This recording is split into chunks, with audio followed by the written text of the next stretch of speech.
Hey kids, you're listening to the internet's wettest podcast about video games, consoles, and pancakes. The SML Podcast.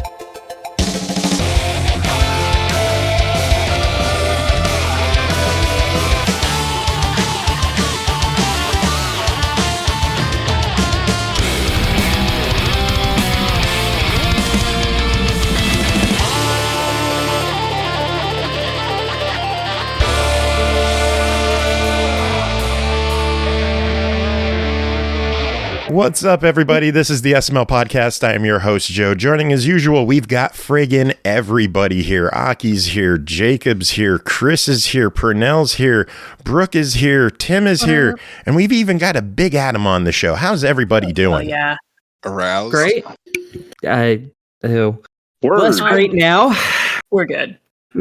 So, what a great... we have 8 people here, and that was the least ambitious how are you all doing I've ever heard on this show. Somebody made it weird, and it's like, we finally got Tim back on the show, so please don't fuck this up for me, guys. That ship's already sailed, hon, but okay. We missed you, dude. I know. Like, Brooke's over here, like, they'll make it awkward, and Aki's like, ew, gross. Way to go, Aki. Fall into Way the to abyss. Go. Making it awkward for all of us. Well, to answer the actual question, I'm doing all right today. Thank you, Pernell. Fucking thank you. Just answering a question. Properly. Fuck off. I'm doing all right. How about yourself, sir? I'm doing wonderful now that the show started. Are you, though? No, I don't believe that's a lie. It's all a lie. I was going to say, I think you're going to regret it in about 10 minutes. I'm actually really let down. I'm on my very last strawberries and cream Dr. Pepper. That's Do they not make it anymore? Wait, That was so the good. question? Was it a limited time one? Because I'm down on my last few too. I don't think And I it's was limited. contemplating whether I I would think it's get just more. hard to find because Well, everybody next time I wants see it. out them. Amazon Dr. bitches. Pepper, strawberries, and cream. Well, hey, if it makes you feel any better, at least you're not a little further south. Otherwise, you'd be looking for water. So, Water. look. Oh, yeah, water. down in, Philadelphia. Yeah, it's wild over here right now. Water on the hunt for water. What? And yeah, I saw that post. What's up in Philadelphia? So apparently there was a chemical spill just outside, somewhere near Philadelphia on the northeastern side of it. And as a result, the water is not safe to drink, which means people are going bonkers, rightfully so, to find water and buy it. So I'm not in Philadelphia, obviously, but I'm close enough to Philadelphia that people are coming down here and taking up our water too. I am thankful that we're not on the same watershed as the polluted water, though, that got hit. So our water supply is fine, but the actual purchasable water is being taken up too, because as a person would think, if you're looking to get a hard to find resource, you're going to immediately go outside of your local area to get it, because your local area is going to be already dredged up. And Joe could have been in that area, but he's like a good hour or two away from there. So Joe's I'm way further. I'm like 3 hours Pernell, from Philly. Joe's nowhere near it. There's no way it's 3. It takes me 2.5 to get to you from where I'm at. But 2 hours is still far enough away, which I said I'm grateful for that. Yeah, I was going to say, man, you Trying to like a bat out of hell. Stop taking your private jet everywhere. Get out of your helicopter. Take off the rocket boots. Just because I'm a man who takes risks on the road. I know you're tall, but you don't have to take such big steps. I won't stand for height shaming in this chat. That was great. I'm laughing at all y'all in Texan, from where I am, you cannot get out of the state if you drive in any direction for 3 hours. Oh, Nice. so true. Yeah, that's one thing I'll never want. Like I go to California, I go to Texas. Those are the places where I'm like, look, you guys need access to other states, because I'm not digging that. I'm not digging that I one have state Pernell for life starts bit. a subject and then changes the subject before anyone could respond to him. Joe. Yeah. In my defense, I didn't start that transition. Someone else did. Yeah, Joe. All right. Am I allowed to ask how tall? All right, everyone Jacob, is you on the talk. show? Now, real quick, how close do you live to Muhlenberg? I have no clue. Well, what about Exton? I don't know. I don't. Mechanicsburg? He's nowhere near Can you name a Exton. place that is actually relevant? I'm trying to track down Dr. Pepper for him, all right? Dox He's nowhere yourself, near Joe. Exton, but I'm near Exton, so thanks for that legwork. Ducks for the Joe could doctor. just look at Amazon. I'll just check Dollar General. dude, They always seem to have it. Amazon wants $27 for a 12. Yeah, Amazon is not where you buy soda ever. Yeah, like Free shipping, I'm going man. by Target Sometimes. prices. No, you never buy soda on Amazon because they charge like $20 a case on there. Normal soda too, not hard to find stuff. Yeah. Yeah, Well, you keep that Amazon, shit. all the stuff that you can consume tends to be overpriced. So. Yeah. Amazon is good for non-consumables. You remember when a 12-pack of Sody Pops was only $3? I remember paying 2 for 20. Wait, no. 20 for 2. Wait, See, no. Adam, you haven't 5 for 10. You haven't been coming on Tuesday for very I don't long, know. but this I'm is drunk. the norm for this episode. Joe will talk about soda. Oh, is today the I'll 420 respond to episode? soda. No. No, it's No. not 420. Jesus. It's not even April yet. Jesus Christ, 420. I'm I'll hire you. I want whatever she's smugging. Yeah, I'm seriously. not. I'm just What month is confused. it? She got that time travel weed. the good shit. Think of Ooh, shit. yeah. Fucking June for me, man. Adam, is this Hey, man, water it's June situation affecting somewhere. you at all, or Jacob?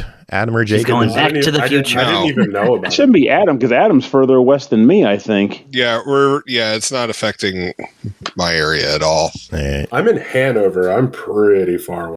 Yeah, this Well, you is guys are Eastern closer than PA. me, so No, they're I'm not. 2 hours, Adam isn't.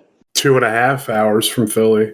I mean, Yeah. southern-wise, you're closer to Philly than I am, but I truly thought know. that our first episode with 8 people in it in quite a while would have less arguing about geolocation and more. That wasn't the topic I was thinking would be the intro to the show. Argue you know about what they where you say. are. Give us a topic, Chris. Hit us up. Give us the good Texas shit. How much do y'all like places in Texas? Not at all. that's I've never I got been. one. that's an I even actually worse do have topic one. of discussion. I do have know. one. The eShop closed. The eShop did close officially, so we could talk about that shit. Anybody make any last minute decisions, or were you committed to the fact that you hadn't been on the eShop in the last 5 years? Why start now? I will say I did purchase stuff on the eShop prior to it, just prior to it, the announcement that it was closing. Because I bought some Wii U stuff, but yeah, I haven't been on the 3DS one since the last time I reviewed something. But that's because I bought all my stuff physical on the 3DS. I didn't start downloading games by habit until the Switch. Very nice. I mean, I was always physical myself, but I mean, when there was a game that was only acquired digital, I just bit the bullet and grabbed it. So I ended up getting the last 2 Box Boy games on the Switch, on the 3DS. And on the Wii U, despite owning a cart, I thought, you know what, I'll just buy Ogre Battle 64 so I can play it on my actual living room television set and call it a day. So I remember it was that crab game, the horseshoe crab game that I bought. That was the last 3DS game I bought. White crab or crap, that sounds No, really familiar. Oh, I remember that. You were like, I'm going to buy this right now on the show, and that's all I remember. Yeah. Oh, I that remember one. I was talking about it. I don't like remember anything $1.99. about it though. It was Did I get fun. the price right? You, And $1.99 or 99 cents. yeah. No, you got it right. Yeah, it was $1.99. I think it was like 99 on sale or something. I think you got both prices right. Well done. Oh, But I gotta boot up my 3DS now to figure out what the title is. Speaking love of boot up amazing for games, if you're hanging out in chat today, warning, if you don't hang out in chat, you should probably hang out in chat. But if you're hanging out in chat today, we are giving away a copy of Peppa Pig World Adventures. Oh, snap. For Xbox. So Horseshoe Crab Rescue. oh my God. That's right. Yeah, Horseshoe Crab Rescue. Pig the crab. I haven't even put it in a folder, so that was definitely the last game I purchased on the 3DS. So there you go. Adam, do you have a 3DS or a Wii U? Were you part of the final wave of purchases at all? I have a 3DS, but I didn't. You didn't Going what? to the retirement. I didn't use any. I didn't actually download any games on 3DS. Really? Like Nothing? in its lifetime, you're saying, No. like in its lifespan. Yeah, like really since, didn't feel since like- I owned it and bought it on launch day, I never once, other than the titles that were given to users for free for like the ambassador program when they flubbed the launch and all that stuff. Like I love those ambassadors. I never purchased eShop anything ever. Yeah, it really, when the system was new, it did not feel like an imperative at all. Like, I remember the first game I bought was Mutant Mudds because I downloaded the demo and I loved it, but there was no physical version, so that started that obsession. Actually, now I even do have a physical version.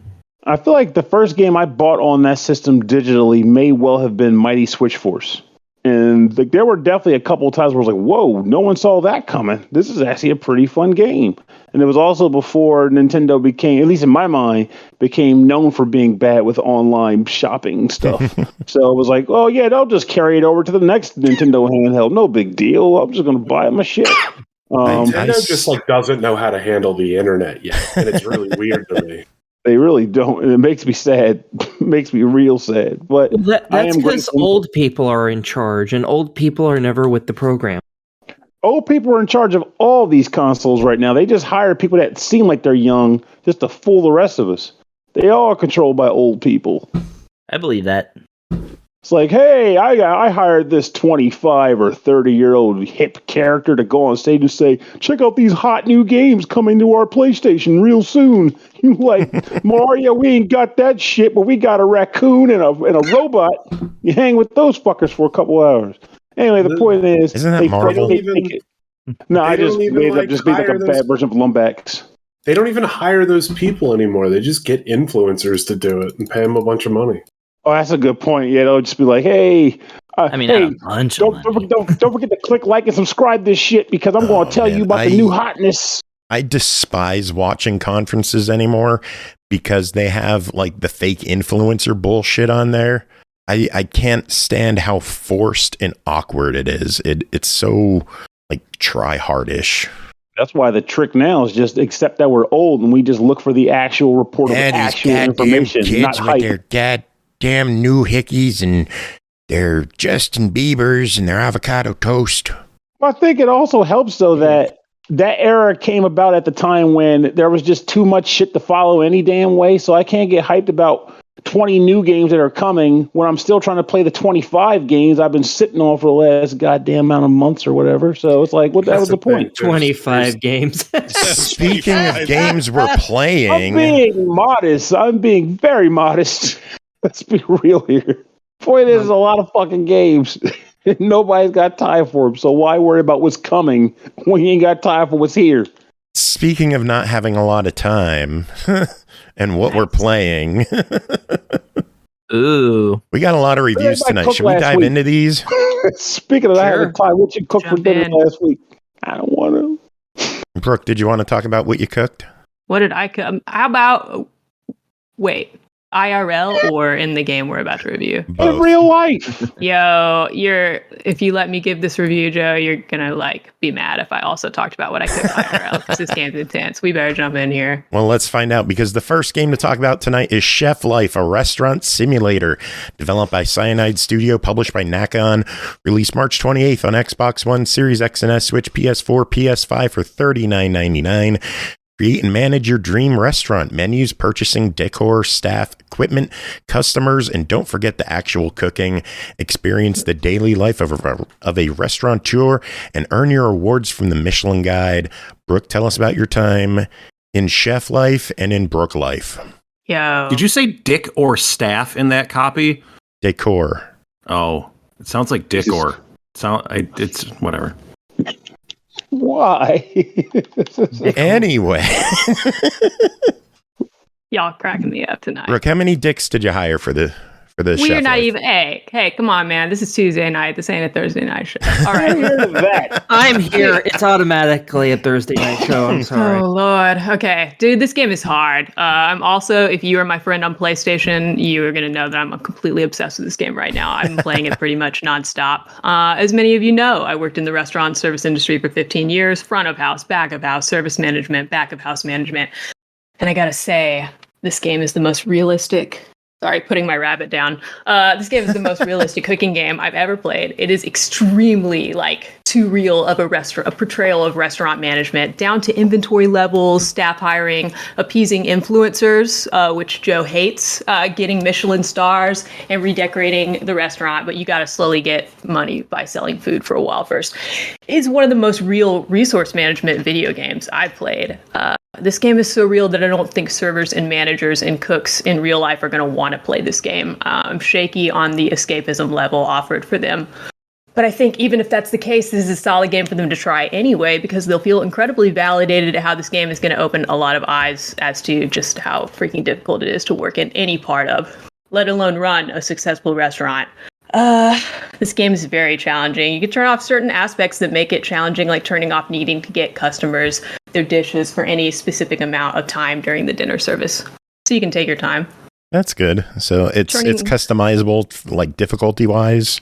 Yeah, and out of the goodness of my heart for this review, I decided to keep it on regular difficulty the whole time, and it was hard, but it really crunched on my brain. So yeah, you can turn off certain aspects and make it more challenging like that, but it's still complicated nonetheless, even if you do one or more of those. But if you go into this just like raw dogging it, if you will, this game is insane, dude. You start out as a chef who just opened your first restaurant with your old-time buddy and business partner, friggin' Kasim. Oh my god, sorry, I'm so mad at Kasim right now. Oh man. Anyway, you design your character. We're going to get to that. You design your character. I have turquoise hair, and I'm a chick named Michiru Kaio, aka Cellar Neptune. Then you walk your little 3D person character over to your third person character over to your cookbook and learn a few recipes. Now, you don't just go to the cookbook and press A or whatever, and boom, now the recipe's memorized or in your inventory or something. No, it's an actual book with pages you have to flip through. You need to actually sit there and read it. And you're not going to retain all the information the first read because it's complicated. You can pin recipes to the screen, but there's only limited information in those pins to serve as reminders while you cook. Ooh. Your day starts in the morning, services in the evening. Let's say you want to make meatballs. Cool. Well, now you need to establish a relationship with your grocery delivery service. Order meat, pantry items, and vegetables. Now you need to wait for the order to get there. You have to do this every day. You can walk past the dish pit and the dining room, fully customizable, by the way, to your office and take a little nap in your easy chair and wait for the groceries to get here. Or you can sit in your desk chair, which is another chair in your office, and manage different aspects of the restaurant on the computer. Or you can swivel that chair around to the catalog where you can order furniture, plates, meat grinders, refrigerators, dishwashers, plants for the dining room. You can check the cork board to check in on your long and short-term goals and special requests from the people that you meet throughout the plot. But I thought we were just making meatballs. Well, we are, and I hope you bought a meat grinder from that catalog because now the groceries are here. By the way, we had our choice of like 6 stores to buy meat and produce from, and they all give your ingredients different stats like quality, price, expiration date, and social responsibility. What the heck is that? You're going to have to see me after class because we don't even have time to talk about social responsibility right now. We don't have time to talk about all the shit this game is doing tonight. I'm just going to tackle meatballs. So, meatballs. After you go and you load a crate full of groceries that the lady delivered, you can stock your fridge. You're going to want to grab a big old side of beef, some bread, some parsley, onions, garlic, salt, and pepper. You take all that over to the cutting boards. Now we're going to use the meat cutting board to cut up the meat. You have your choice of cuts you can do, but you're going to just choose big old rough cubes of beef like for a stew or whatever for this recipe. Now for the garlic and onion, different cutting boards, please. Don't be gross, because one of the people we have to impress is the health inspector, and we will be adhering to real-life safety food standards throughout the game. And as someone who has taken that test multiple times as a restaurant and bar manager, these are real standards we have to hold to. Okay, vegetable cutting board time. You need to dice the onion, not sliver it. If you're like me, you keep forgetting this and you end up throwing away a bunch of slivers at the end of the night. And that shit is not free. Now, you're going to want to take everything you've prepped and grind it up in the meat grinder we bought earlier. If you didn't buy that meat grinder earlier, you can't make this recipe. We turn the machine on, but we have to turn it off at some point to season the mixture. Every dish's needed perfection seasoning bonus requirements is random. Wow, that sentence was awkward in my notes. Sorry about that. So you want a perfectly seasoned dish. How do you know how much salt to put in this meatball mix in? You smell it, and you're going to trust your heart by being honest with yourself using your chef sense. When you go into chef sense mode, magical harp music starts to play, and shoujo anime love bubbles are all over the place as you connect with your food emotionally. Your sense will tell you if you need more salt, herbs, pepper, whatever, and you do this until your sense tells you it's perfect. Now, exit chef sense mode. Finish grinding up the meatballs. You're going to walk away from the meat grinder while it grinds and cook or prep something else if you need to, which you do. But we're not even going to talk about that today. Once the meat mix is ground, you can pop them in the fridge for finishing during this dinner service later if you want. But by now it's probably early afternoon. Either way, you're going to eventually take the mix to a mixing table and roll the meat mix into balls. You can now put this in the fridge for later if you want. Or what if this is dinner service? Well, we make your sauce to order every time. Lucky you, Brooke said grumpily. You're going to want to grab a saute pan, which is one of like 8 different pans, dude. And I'm not including pots and sheet pans and shit. You want to get that on the range. You want to start with a cold pan, not a hot pan. Get a nice sear on those meatballs. In the first phase, add seasoning if your chef sense tells you to. Second phase, toss in a can of tomato sauce from the pantry. Let that cook down. While you're waiting, you can slice some mozzarella for a nice caprese salad. Someone might order later. Go crazy, but don't let the meatballs burn. Now they're in their third phase. You are going to want to add some parsley that you chopped earlier. Finish it up. Now you can plate it. Plating can be crazy, but it doesn't have to be. You can auto-plate it, or you can go into a physics engine simulator to take each thing and drop it on the plate and do little streaks of sauce, or add a leaf or a little bit of sauce in a thing or something. Oh, it's actually how really crazy cool. Can you get? You can get totally crazy, and it's just really fucking intense. But you don't have to. You can always default to the default plating. This is just there if you want it, and it doesn't necessarily increase your points. So it's just. I wonder if this is where the dick comes in. Or maybe. I wonder. Yeah, I can only imagine the TTP on this game with someone who really knows what they're doing, controlling that sauce and just drawing. Not even after dark yet, and the dick's already coming in. Hey, what is TTP? Time to penis. Wow, you learn something new every day on the SML podcast. We have been told that in multiple review or interviews on this show that TTP is a stat in game development. Whoa. Time to penis from game launch to first dick in the game. Jesus crap. And yeah, It actually makes sense after Dicto chat. Yeah, Dicto chat. So I can only wonder if we're going to see some like chef life creations. Nah, not in this game. Not for this one, but maybe for Game Simulator. So anyway, it's really cool. You can do the plating styles. You can save them for later if you want. Now, after you're done plating, you got to give it to the waiter, who you had to pick out and hire. Or hey, maybe Kasim hired him behind your back. He's done it before.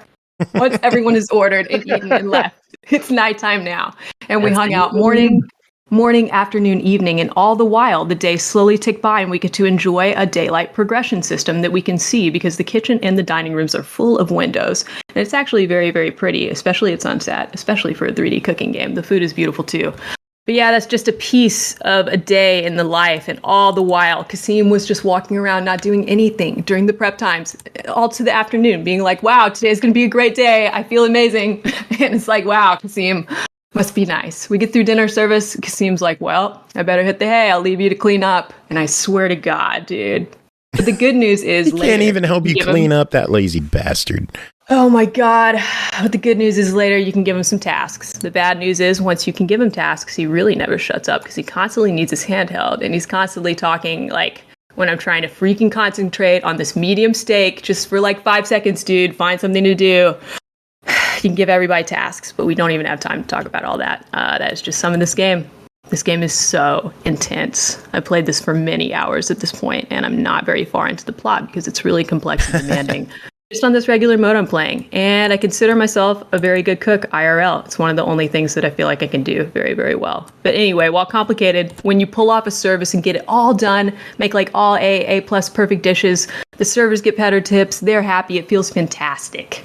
It is incredibly rewarding and thrilling when you can actually pull this game off, but there is kind of a steep learning curve. Well, so let's rate it. It is sitting at $39.99. What are your thoughts? I love cooking games. You of all people know this. This is my favorite cooking game, and it's my favorite restaurant sim game, and I used to have different favorites for both of those. I think this is a buy it. I would buy this. I already have it. I would buy it again and give it to someone and to guilt them into playing it too, so I would have someone to talk about how crazy this game is. That's what kind of game this is. You just want to scream because it's crazy. You play this also. I was going to say, the question is, can you make wet pancakes in the game? Dude, I don't know, man. And maybe that's on me as a rookie chef. Who's going to buy them? I think we need some wet pancakes. Does anyone have any wet pancakes? Dropping fucking wet pancakes all over your ear. Hey, Big Adam! Is that a Norgy poo? Guess what? Dude, it's been way too long. That's fine. That's fine. Oh my God, is he really here? I thought this was a sound clip. Yes, we have a Norg live in Oh my person. God, my mind is blown, dude. Hey. Oh, man. And I gotta go. Okay, thanks. Bye. That was amazing. I love him. Love that guy. And that's why I'm going to buy him this game. So he'll talk to me about it. 'Cause I really need to. So good. He's seriously cameo just to reference wet pancakes and bounce. He joined to say hi to Big Adam quick. So we got really beautiful. We got some wet pancakes out of it. Hell yeah. Oh shit! So you liked it, Brooke? Yeah, I loved it. Final note on this game. I think it's a fantastic game. Final note on this: if you play this and you try to come to me and tell me kitchen work is unskilled labor, I'm going to slap you. But it's because I know that you don't even think that anymore. I know you don't even believe that after playing this game. So why would you even lie? Oh, and all the recipes are real, and you will learn how to cook by playing this game. Okay, review over. I don't believe you that you would slap them. I think you would stab them because you have a knife. Whoa. So true. Yeah, but that's like quality cooking knife. You don't want to get some jerk's blood all over it. That's when you use a fork. Yeah. You don't just... Quality cooking knives don't just grow on trees, you know. No, you're going to stab is a stab. So find something sharp and stab. Use a spoon if you have to. Make it hurt. I don't care. Next game to talk about is Dakar Desert Rally, developed by Saber, Porto, published by Saber Interactive, released October 4th on Xbox One, Series X and S, PS4, PS5, and PC for $39.99. Dakar Desert Rally is the biggest off-road rally racing adventure ever developed. Experience the speed and excitement of the largest rally race on the planet, featuring a wide variety of licensed vehicles, from motorcycles, cars, trucks, quads, and SVs. Big Adam, tell us, what is Dakar Desert Rally? It is a racing game that I was really hoping for a lot more out of. This one was actually kind of a bummer. I got to be honest. It's a very good arcadey, desert racing game. But the problem with it is it crashes like lot, which was a real big bummer. And the most I could deduce out of this was it wasn't even throwing me an error or anything like that. What it would do is in the loading screens, it plays these FMVs that are of, the full rendered quality. And sometimes those videos just don't play, but the game doesn't know what to do in the meantime. So it just hangs there and you can't do anything. So you have to force close the game and do it again. And I ran into that problem with 4 different missions using 4 different types of vehicles, and it was just a real big bummer. Oh, man. The stuff that I did get to play, I got to play a bunch of the free roam, which is how I got to explore a lot of the map.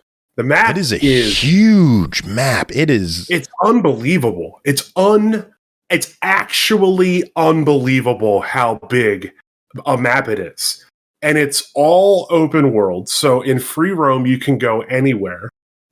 But it's like the Dakar race. I forgot what desert it's actually in, probably the Dakar desert. And it's the whole thing. It's not just like video games scaled down. It's not just like a portion of it or just certain places of it where they do races. Like in free roam, they made the whole desert. Yeah. And you can just go out there and drive it in any of the vehicles that are available. And it was wild. In free roam, there's a treasure chest system where you unlock some pretty cool stuff. The only problem is you don't unlock anything until you get 9 chests. And oh my God, are they far away? Oh, they're so far away. In some cases, 30, 40 miles for real away. And you are just hauling in these vehicles in a straight line for 10, 15, 20 minutes sometimes. It's crazy. I thought the worst part of that was they have this huge open world, and there's really nothing to do in it aside from look for treasure chests. Yeah. And they have icons on your mini map saying, oh, there's one in this direction. Like there's one highlighted. I'm like, oh, maybe that's the closest one. So I started driving to it. and it took me fucking forever. And I realized when I opened up the map later that I passed like 4 other ones on the way to this one. So I don't know why it chose that one to highlight. I don't know. It seems like it wants you to go. It seems like it wants you to go in a specific pattern to get like different chests and the different flagged areas that you can like launch from. Yeah. But like I don't know. It's impressively large, impressively open, but impressively empty. Yeah. Yeah. Well, I mean, to be fair, right? It's a desert. Yeah. You can't expect much out of a gigantic huge desert. So as far as gameplay is concerned, everything feels really washy. Everything feels kind of like you're on a sheet of ice at all times. And I get that they're trying to do sand traction, and that's going to be very hard to do in a video game. Yeah. Very, very few games have gotten it actually correct. And this isn't, what I think driving something like a 4-wheeler in sand would be. I have done that in real life. I know what it feels like. So like it's honestly in this game they kind of missed the mark on the traction physics. The positives are the game is gorgeous. It's unbelievably pretty. The animations that they put in are really great. The voice acting, the presentation of everything is stunning. It's really cool and really pretty and super fun to watch, and kind of really fun to watch the opening intro and everything that they did, like all artistically. It's just the game. It hangs. Yeah. It hangs a bunch, and that stinks.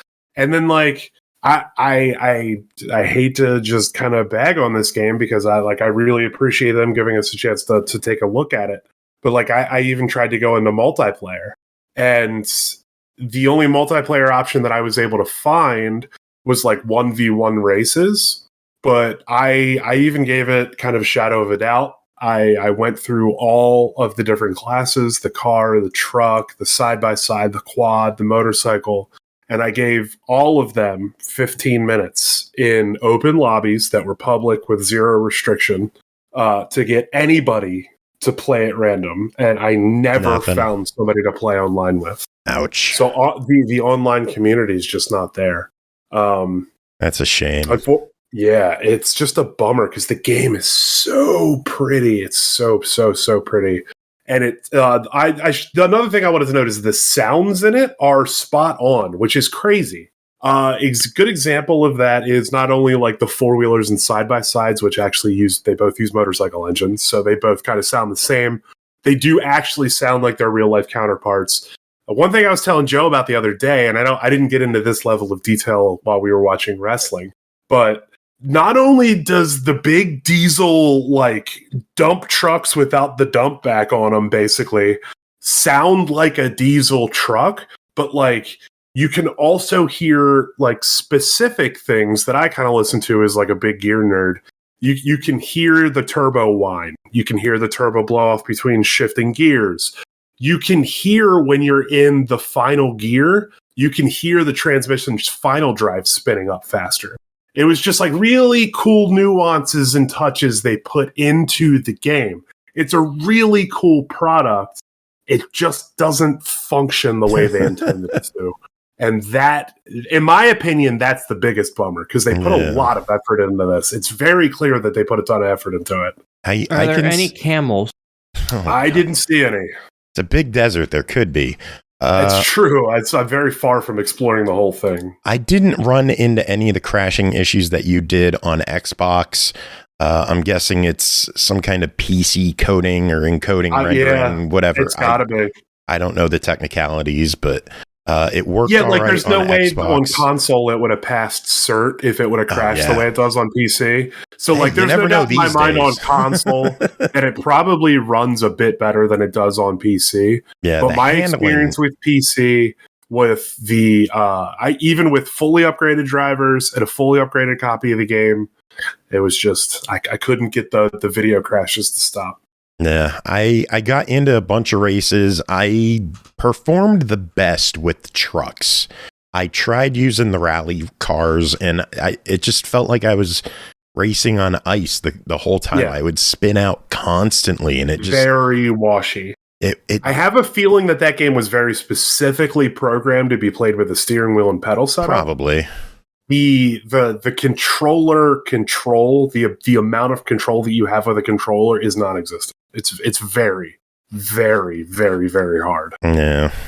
I would say games on the market right now for $40, Joe. Is that correct? The game's sitting at $39.99. What are your thoughts on it? I can't. I can't with a good conscience. I just can't. Spend the money on one of their products that they also gifted us. A game called Red Out 2. That game actually slaps like hard. That game rules. It's basically Red Out. It's Red Out 2. I don't know if it's on consoles. I know it's on PC, obviously. Pretty sure it's on console. It's like an F-Zero GX clone. Yeah, it's on everything. PlayStation, Xbox, Switch. Support this developer by buying Red Out. That game slaps. I agree. That game is hard, Carnage. You are not wrong. It is hard to control, but that game is fun. And you want to talk about pretty? Oh my gravy. That game is absolutely gorgeous. And support that. Support Saber. Support that company by buying Red Out 2. Let Dakar do the thing that it's doing. Maybe they'll fix it. So maybe. But it came out in October and it is now March. So my hopes aren't too high that they'll figure out what the problem is. But we still love you, Saber. Yeah. Adam, thank you as always for coming on, hanging out. Before we let you get going, it is a very important week for us wrestling fans. Tim, oh my Jiminy Christmas, we got some Wrasslecast we got to take care of. We're gonna dedicate like 5 minutes or so to wrestling, so everyone else could mute and like relax for a few. Done and done. Ring of Honors this weekend. What do you guys think? That card be awesome. for a Ring of Honor card is so insane. Oh, I can't wait. It's gonna be great. It's going to be so good. It's actually had a month of television build, so that's pretty good too. Yep. And they're taping an episode on Wednesday, so it'll be a new episode on Thursday. Mm-hmm. We have Dynamite on Wednesday. We have Ring of Honor on Thursday. We have SmackDown and Rampage on Friday, as well as the Ring of Honor pay-per-view. Saturday is the NXT pay-per-view and WrestleMania Night 1. And then Sunday's WrestleMania Night 2. When is the Impact show? I think it's Thursday. Oh, Jesus. I believe it could be Thursday as well. Yeah. There are 75 wrestling events happening in Los Angeles this weekend. God. It is nearly around the clock. Yeah. I'm pretty sure PWG is throwing a show. I know GCW has a show because I think there might be a pay-per-view. Well, no, Maki Death Kill. Nick Gage and Maki Ito. God. Dude, pro wrestling that has nothing to do with WWE is so good right now. Dude, it's Joey Janela is wrestling Kota Ibushi this weekend. It's what even is? You know what I mean? Is that a thing? Like, how did that become a thing? Hey, he doesn't fuck around with his spring break show. He doesn't. No, he doesn't. He goes really hard with. There's a blood sport show this weekend. That's right. Mox was talking about the blood sport show. Oh God, Vikingo's on spring break. He's wrestling Mike Bailey. Well, remember Vikingo and Commander are going at it. Oh yeah, on Friday. And then the next. Wait a second, it's the same fucking day. Oh my Lord, they're just packing shit in.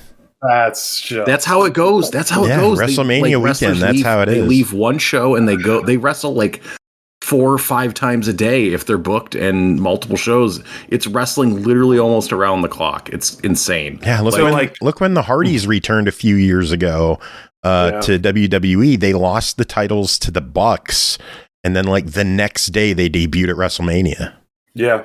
Yep. Yeah. There's just multiple shows and one big ass crazy wrestling weekend. And I can't wait to share it with you two. It's going to be a good weekend. Dude. Thursday's going to be a tough day. Like, not like huge, big emotional tough, but like it's just going to be a long day of doctor's appointments for me. So like, coming home after getting done with all that crap and just nerding out with Wrestling Fam, that's going to be the shit. I can't wait. It's going to be so good. What time? And Tim, before that, we get Wednesday. Tim, you're on Honor Club for a little bit now. What time do the Ring of Honor episodes drop on Thursdays? I believe they drop at 7. I was going to say, it's either 7 or 8. Just like Dark does. Yeah. I wonder if I could bump the show to 10 this week. Jacob, Aki, what do you think? I don't care. Do whatever. Jacob's not even This is a very big week for wrestling. I know it's a wrestling thing. You want to bump the time. That's fine. I'm good. Whenever is good with me. Hell, we can bump it to another day if you need be. Because it just gets worse. It literally just gets worse. It's crazy. This weekend just escalates until it all fizzles on Sunday. Jacob, you good doing 10 o'clock on Thursday instead of 9? I guess. Okay, good. You'll be high either way. It doesn't matter. Yeah. I That's think I'm joining in that one too. But not incorrect. Actually, yeah, it like you guys realize like I'm sober on most shows, right? I'm not. And me and you are very different people. I mean, I'm not right now, but most shows I am. I mean, it's not Thursday. Yeah, and Big Adam, what are you doing on April 20th? Would you like to join a show with us that night? Oh, God. Oh, wait. Oh, no. We're recording that night, too? Shit. I'm going to have to give you a hard maybe. Because it depends on whether or not I have friends in town. Gotcha. You know well, if not, if we have company, then you are welcome to join us and get crazy with us. But I think we should probably move on to the rest of our reviews. Adam, love having you on. We'll have to get you back on again soon. Do you have any final words before we let you go? Racing games rule, and people that don't like them make me very sad. Amen. And I make you sad. It's my honor. If you don't like racing games, it's because you haven't found one for you yet. That's all I got to say. Enjoy your evening, friends. Spread love, not nonsense, and carry on. Nonsense. Those are good words. However, there is a game called Race Drivin' on the Super Nintendo that was terrible. So, that game ruled. In the really, arcades. you like Race Drivin'? Dude, I like racing games. He doesn't care what it is. If it has a car and it goes vroom, he likes. Wait, hold on. Race Driving. Let me look this up. Specifically, Race Drivin' on the SNES. Okay, first off, that's a terrible port of a fantastic arcade game. Yeah, I specifically didn't say the arcade game. Well, okay. That's true. So he did specify the SNES. You did find the bad port. I give you full credit for that. That's fair. But Hard Driving is probably one of the most accurate driving simulators made in the 80s, period. Like, full stop, period. Do you like Shrek Smash and Crash Racing on the Game Boy Advance? Well, first off, if you don't like that game, you're a monster, and I stand firm by that. Is that the kart game? Yes. Oh, I played. No, that one was definitely Monster Truck and Yeah, no, that one it's more Demolition Derby. Yeah, you're right. Okay, I was gonna say I played Shrek Kart. Yeah, Shrek's Swamp Kart Speedway is the. Yeah, I played that. That was right. Okay. I mean, it's a clone. I mean, that's all it is. It's trying to test my knowledge of these racing games out here. Come on now. Hey. Come on now. Carnage is calling one out for you, Adam. What do you? I know Mario Kart and Forza. Wait, which one? Yaris. Yaris on Xbox? Oh, I never played that. No. Oh, that one. I honestly never played that one. Oh, we got to get you set up with that. That was a real funny one. Is that on cloud streaming? No, it is fully delisted, which is funny because it was a free game. I think I can give you the file though, and you can play it on your 360 because I'm pretty sure Yaris was just an unsecured download file. Like it was no. People are playing it somehow. No licensing on it whatsoever since it was free. Well, I'm telling you, if it's got that big of a fan base behind it, where it's still pumping out videos and it's an Xbox game, then sometimes people stream and make videos of stuff for different reasons than that they enjoy them. Very true. Well, okay, you win that one. That's fair. I don't have a good counter argument for that. Having said, I have played it, and it isn't the worst that I've played. So it's not even all that bad. It's just bad. Yeah, I mean, it's a free game. I mean, I don't. It's one of those like, what do you expect kind of things. Yeah. I mean, the Doritos games we're getting really off topic here. We have more games to talk about tonight. All I'm saying is Burger King Kart Racer for 360 was the shit. Oh, yeah. Mic drop. I'm out. Don't drop your mic. Next game to talk about tonight is 9 Years of Shadows, developed by Halberd Studios, published by Freedom Games, released March 27th on Steam for $19.99. Fight to bring beautiful colors back to a handcrafted world of darkness and discover the story of Europa, a young warrior, and her ghostly childhood companion, Apino. Tim, tell us about your time with 9 Years of Shadows. Well, it's not much of a fight. I mean, you get through the tutorial and then the color's all back. Oh. Yep. Well, $20. What do you think? No. Credits roll. Done. Yeah, all right. I loved it. 9 Years of Shadow. What we got going on here is a Metroidvania. You might have heard of the genre. It's like Metroid and Castlevania. Some of the Castlevanias, anyways. We're doing some 2D exploration and backtracking and finding some new abilities to let you get into some new areas and do this, that, and the other thing. There's a lot of these. It's a very saturated genre, well worn at this point. So you got to be doing something really special to stand out in that genre, and this game is not doing that. That's a bummer. It looks really good. It does. That is the best part of the game. The art looks real good. It has a really nice style to it. There's an elegance to it. There's just great detail to the characters and the backgrounds and the world. There's some good music to it. There's just like a classical music theme to the game, kind of. And that there's members of this orchestra that are scattered about the world. That you'll find them and they'll give you some shitty side quest to do. Really, none of them are that great. It's like, go here, kill this guy, and then I'll go get back with my band. So you're like assembling an orchestra. Like the stage is exists outside of the laws of space and time because it shows up in multiple places. Which is good because you don't want to have to be trying to get back to it every single time you need to, because that's where you buy upgrades. Which you won't be doing that much, but still. I guess the gimmick, there's a couple things going on here. So as you traverse the world, you'll find a few different armors, which are color-coded, and will reflect different shields that enemies have. And it's like, if you match the colors, you do more of the damage. But also they will let you traverse different parts of the environment. There's one for going underwater. There's one for going through poisonous areas. The water one lets you turn into like a little mer person, and then you move differently. But otherwise, there's really not much. There's no wild differences between them. Like your swipes of your weapon remain the same. That does not change. You just have a very basic combo. And a strong attack, and that's it.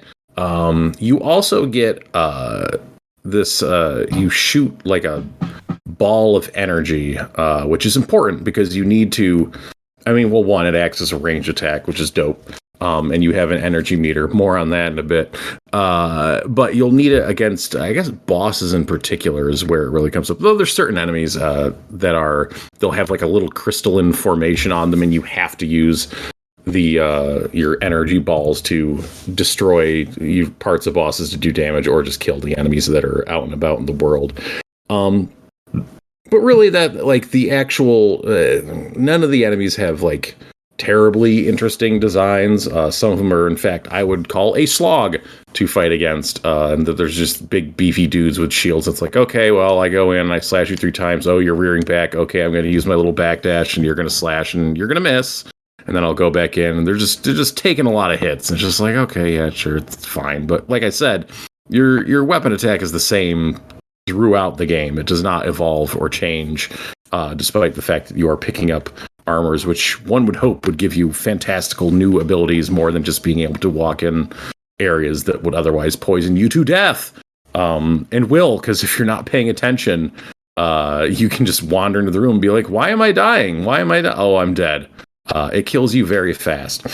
because you don't have a lot of health in this game, and here's this is what really drove me up a wall in this game.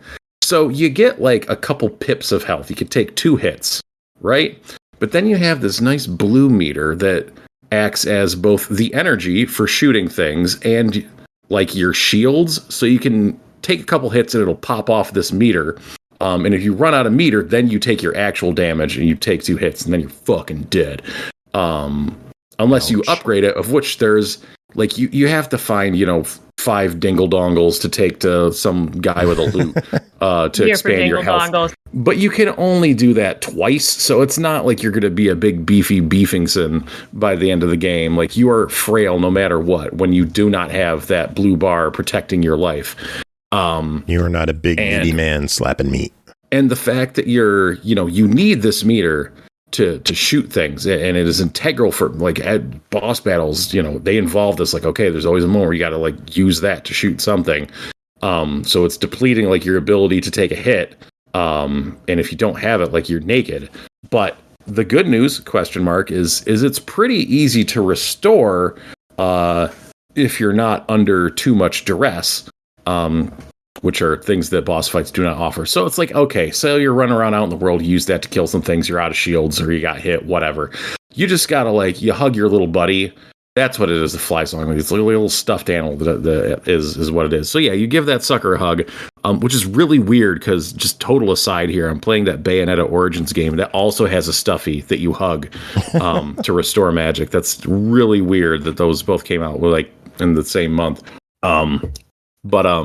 Yeah, so you can give your little stuffy a hug. It just takes a moment. It reminds me of just like restoring a pip of your health in Hollow Knight. You got to sit there and like hold the button. It also doesn't activate right away, or like if you're in the middle of animation or something. Just kind of like how it does in Hollow Knight, which is also something that pisses me off in Hollow Knight. Sometimes you just got to be stand still, hit the button right, and it's like, okay, it works. It's not that big a deal. It just irritates me. It's just fine. It's the same thing. And that'll restore some of that blue bar. It's like, okay, cool. So if you have a moment stand around and just refill it, it's like, great, yeah, I'll just go through the world and I'll zop everything I see, and then just stand still for a second, hug my little buddy, and then I got a little more energy. But they also realize that is not something you can do all the time. So they do a thing where you run out, either by, from using your magic or by getting hit, it'll pop up like a little active reload meter.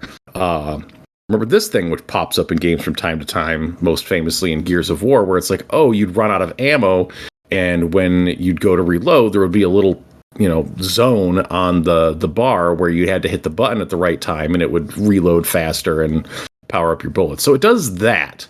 And I think it's awful in this, the way that it's implemented, because your life is on the line. And you don't always have a good sense of like, oh, I'm about to run out of magic, or, oh, I'm like, you're never in the mindset of like, oh, I'm about to get hit and lose all my life, So in the moment that it happens, it's like, oh shit, like that meter just popped up, but maybe you're not even like kind of, I'm not focusing on where my character is. And like something that makes active reload work in shooters like that is that it is, as far as I can remember, it's a consistent thing for every weapon that you're using. So there's like a rhythm to it. And this, the hot zone you need to hit, it's all over the damn place. It could be almost immediately once the meter pops up. It makes it very easy to miss, and it changes every time, which makes it... that would piss me off. So you know what it did to me? It pissed me off. Funny you should mention that. Yeah, it drove me nuts, especially, in boss fights, which are long and have multiple stages, and take a while to like learn the patterns. And it's like, okay, I'm doing well.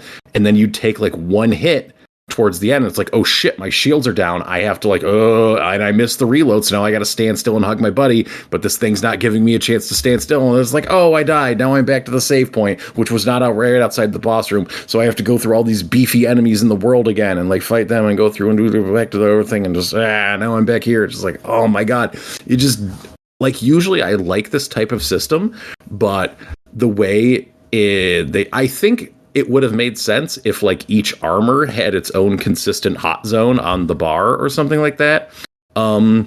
or if they just had you have more health and just didn't tie the two together. But even, casting all that aside, there's just not a whole lot going on in this game. Once you get past like the look and the sound of it, like I mentioned, like the combat never really changes. You do not get a ton of crazy new abilities. Yes, you get a double jump eventually. Yes, of course you do. But you're not really expanding your arsenal of weapons. The upgrades that are available are very limited and tied to finding items. You're not like upgrading all willy-nilly. It's like they're very few and far between. And you just kind of go through, and the game's like 5 hours long-ish. And it's just kind of like, okay.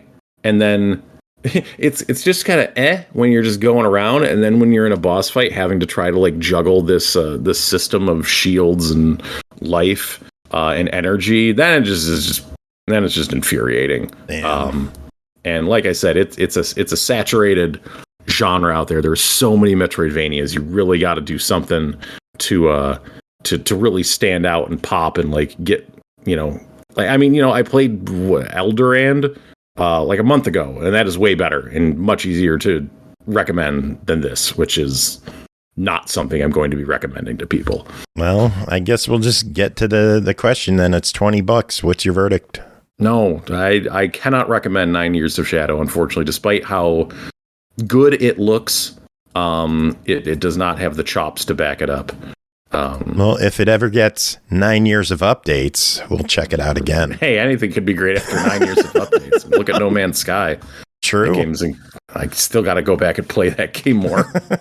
I played the launch No Man's Sky, and I enjoyed it. I would love that game now that it's actually good. It was probably almost I did start a game like, I don't know, a couple years in, and it was just like so unrecognizable. It's like, I'm going through like base building tutorials. I'm just like, and they just keep adding. I gotta get back to it at some point, because now it seems like it's the game I always wanted it to be.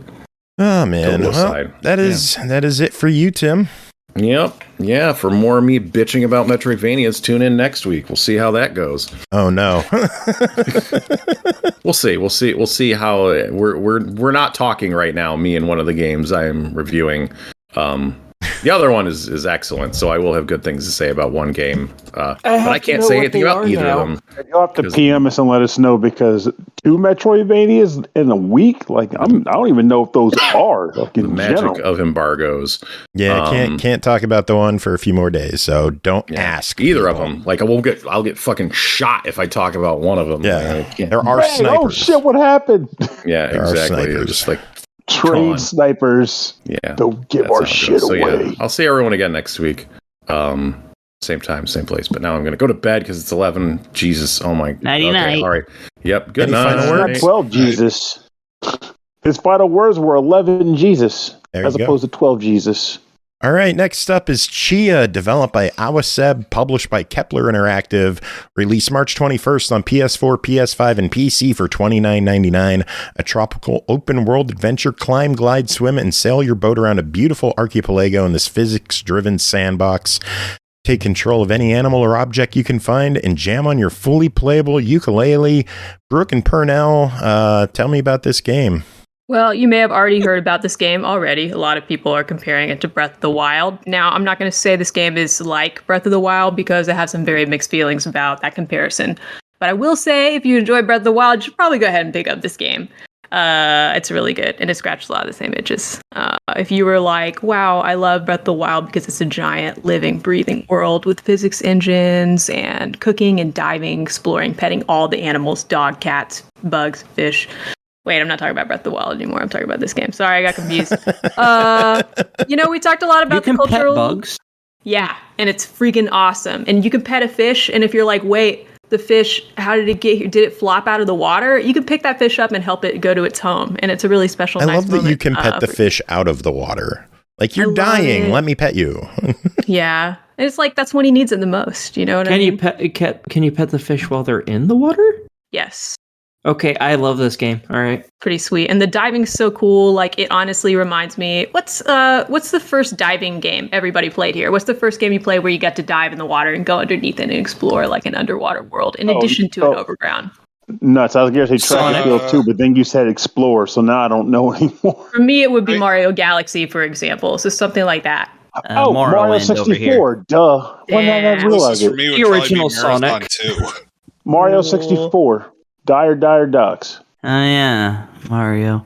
Dude, I had so much fun with that. But we talked a lot about the cultural significance of this game and where it comes from and what it means to the developers. We talked about that a lot in depth when we last talked about this game on the show when we were doing the early review copy, I think, from the Epic Store. I'm not going to go too deep into that because a lot like Chef Life, this game is doing so much. We do not have the damn time.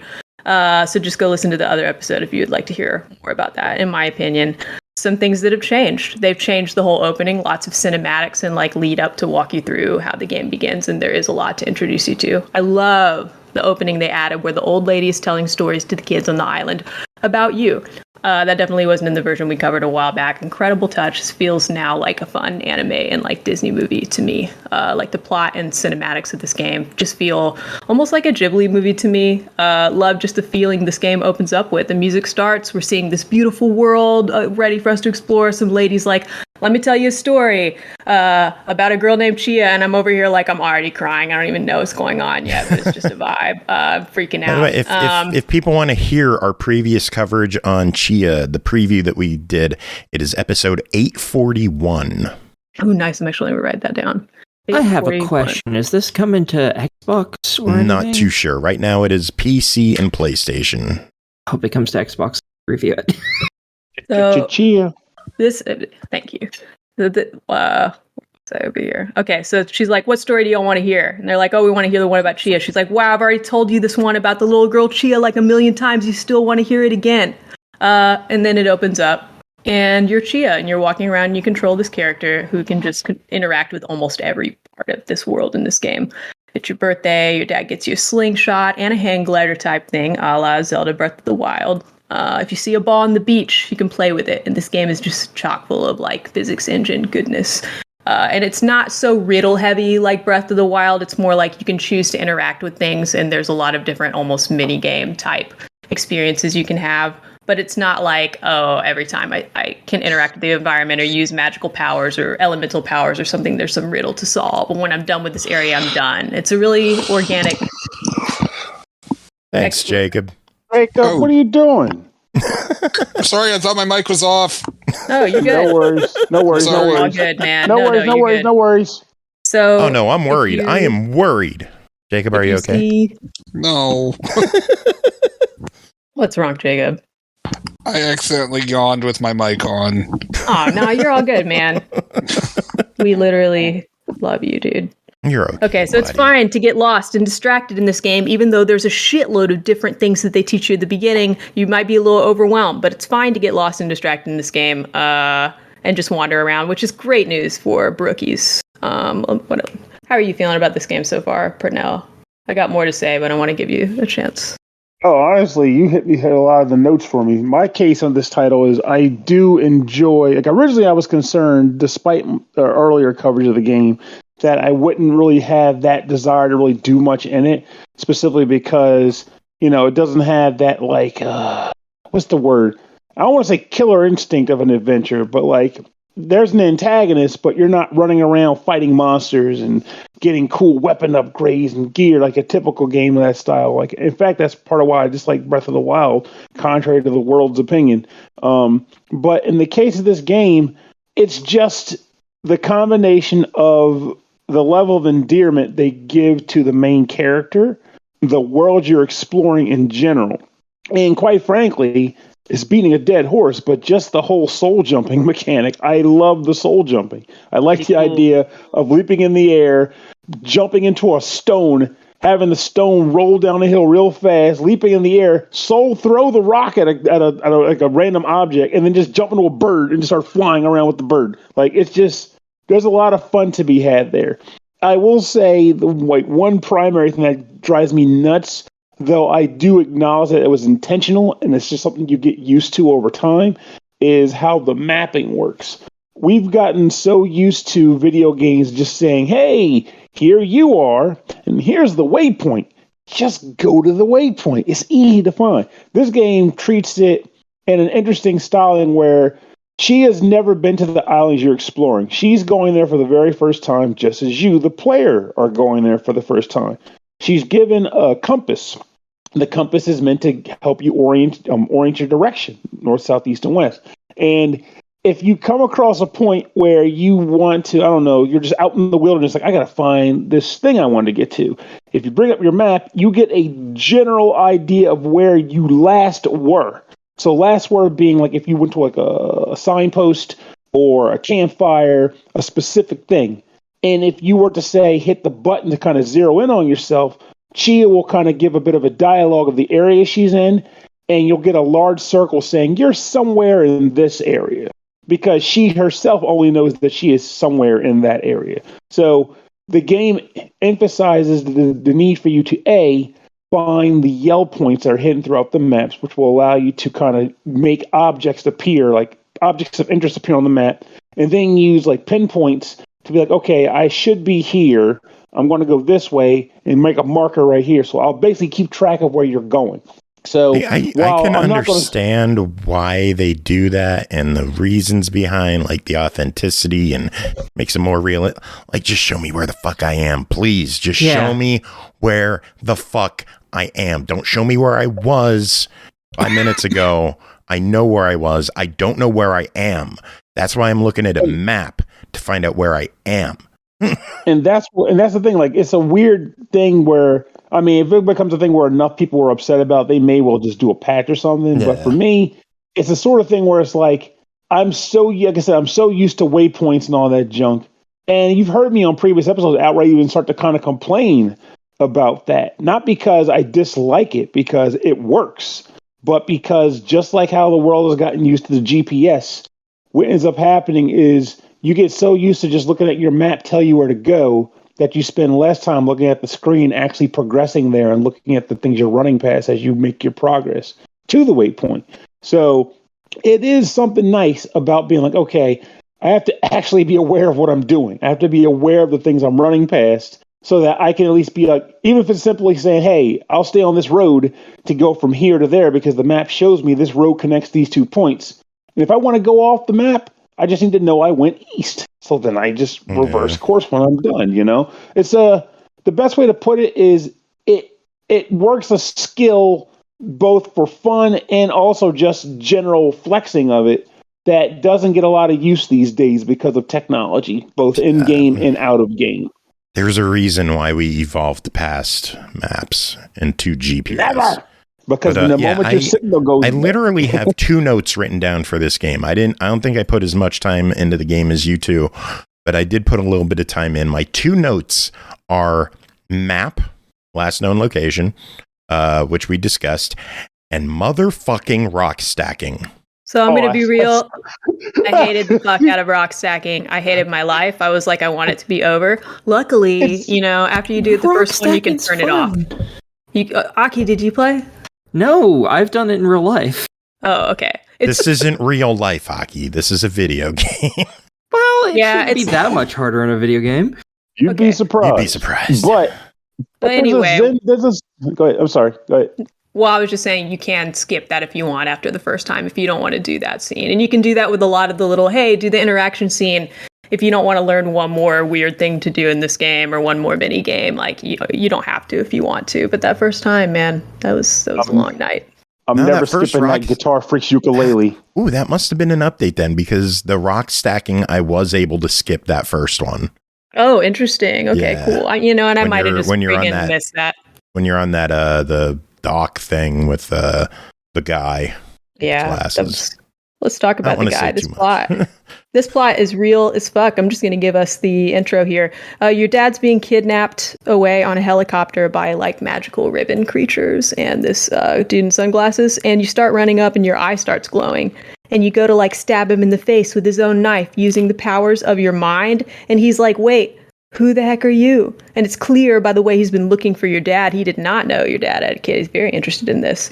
And now we have a supervillain who seems to know how to do magic. And I think this is our first magical experience in the game until we get to learning how to soul jump later, like Pernell's talking about, which if I'm correct, I think the first time we learned how to soul jump, we do it into a coconut and we turn into a coconut. And since we're all alone and learning we have powers and we're confused, your character, even though this is done in their native language, is translated. And she's like, dang, what just happened to me is this puberty. And she's like terrified. And it's a very universally like funny moment. And I enjoyed that. And I thought it was a good example. Though. It's so cute. And like, there's nothing like adult about any of this game other than like some of the more violent themes you will come into contact with. And I just thought it was they really kind of showcase how universal some types of humor can be, especially like coming of age stuff. So yeah, there's a lot going on. We've got tropical island, extreme open world crafting, slingshotting, gliding, diving, swimming, petting a variety of animals. Now we have like a almost low pan type supervillain. Like sign me up. It's a pretty crazy game. It's a lot deeper than I thought it was going to be based on the preview. There's a whole lot more meat than I was expecting. I sincerely hope this hits more platforms. PlayStation has it locked down right now as an exclusive. It is available on the PS Plus Extra tier if you are a subscriber to that. But it is $29.99. What are your thoughts? I think this is a wonderful game, and I think that the map complaint is valid. I think a lot of people will probably feel that about this game, and I definitely am not going to say I disagree with that. For me, I didn't mind, and I feel like the longer you spend in the game and in the world, the less bad it is. And I ended up really enjoying it. That's really a toss-up for me, whether or not that pisses me off in a game or whether it makes me feel like the world is more alive. And for me personally, it was more of the latter. So I think as a matter of taste, some people are going to really, really, really love that, and some people are going to not to. If the devs happen to listen to this and y'all do patch it and add that option, consider letting me turn it off if I want. Because y'all are really good at letting me turn off all the stuff I don't want about this game so it doesn't become overwhelming, because there's so much, like, we haven't even talked about all the mechanics in this game, and we never will. And it's not just... It's not just like an old-timey island setting. Like one of the first places you go to is a huge city, and we've got skyscrapers, and we have like a Studio Ghibli kind of mountain with a floating top, and things that are like at once super modern and realistic, and another way like not as they seem, and very like magical realism. And this game, it's an intimidating project, and I can't believe they freaking did it. Like, I think they knocked it out of the park. So for me, this is a 1,000% buy it. I think it's gorgeous. Cool. Pernell, your thoughts? I'm on the same page as her. Hell, she even got down to defending the freaking map, which I'm A-okay about. So I'm not. Yeah. Y'all know, two when I against one, disagree Joe. Fuck the map. Two against one in your face. But the game is quality. I'm sure someone could go on there and boot this game up and be like, well, there's some rugged edges over here. I'm not that guy. I enjoyed my experience with the world. I enjoyed the fact that I didn't feel stressed during my time adventuring and exploring this place. Yeah, same. And quite frankly, I have enough stress in my life, both in games and out of games, that sometimes I do want a game where, even though the actual circumstances of the adventure are dire, the experience of the adventure is not. It's so chill. I'm like, damn, I gotta find my dad before he's murdered, but first I'm gonna pet every crab and insect on this beach and maybe find him a new home while I'm at. Like, it was so much fun. And y'all know when we do these panel reviews, if I disagree with you and I'm like, nah, I think the developers meant it like that, I will. So I really, once again, don't think the map thing's invalid, but personally, I'm glad they did it. So I don't really have any complaints about this game. Cool. All right, well, Brooke, that is it for you. It sure is. Time to heat up my frozen dinner and make some hot tea and go to sleep. What about heat up the frozen tea and make some hot dinner? Ooh, I like the way you think. Frozen tea. See? There it is. This is why we keep it is. Whoop, there it is. All right. Brooke, any final words? Thanks for listening to my two kind of longer-ish reviews. I have been given a beautiful curse by Joe, and then the last week I played two of my favorite games I've played, and it just absolutely ate my life alive, and I put so much time into it, and I just had a really good time. I felt very honored to play both of these, and I kind of felt like, damn, I can't believe I got these games for free. We don't always feel that way, but I was like playing Chef Life. I was loving it so much. I was like, a little tiny part of me was like, I hope Tim and Pernell don't get jealous that I got this game. I'm like, that's not real, but like, that's how much fun it was. Both these just tell you something. Blew me away. I think Jacob's jealous. I know he wanted that one too. I love that. I'm gonna tell you something. I requested Chef Life in advance. No, I gotta tell you. Did I try requesting it? Yeah, you wanted it. Oh, I don't know. You're like, ask about this one for me. But we got I on might our buy it for session, you. so. And then you have to talk to me about it. Oh, no. I'm just going to tell you, I hadn't heard of this game until the mentioning of the episode lineup. Hearing you talk about it, I'm jealous now because I'm not going to talk about any of my games like that tonight. I can assure you of that. It was so hard to write the review. I was like, I'm just going to do one recipe, and it kept getting out of control. I cut it down, and I still didn't get it. Like, that was so much fun. So thanks. That's all I got to say.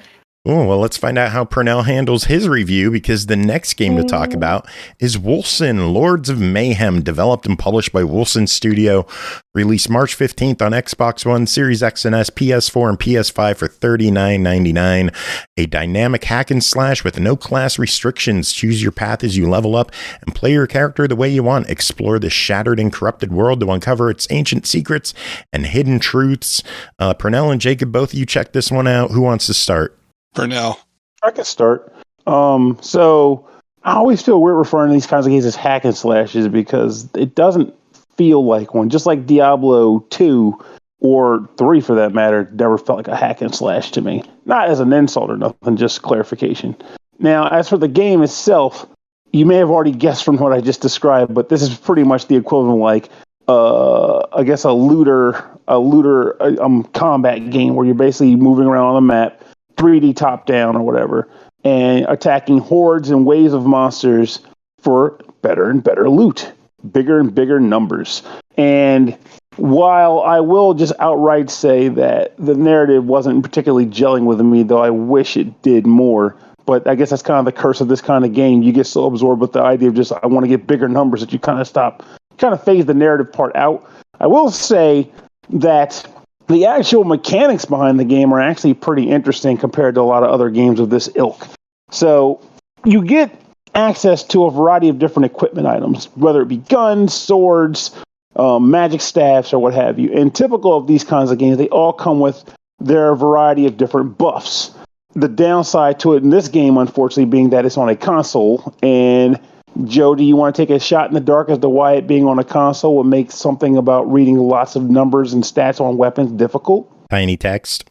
Tiny text. Yay. Exactly. So lots of the time, and I'm not even making this mess up, it may call me old, I don't give two shits.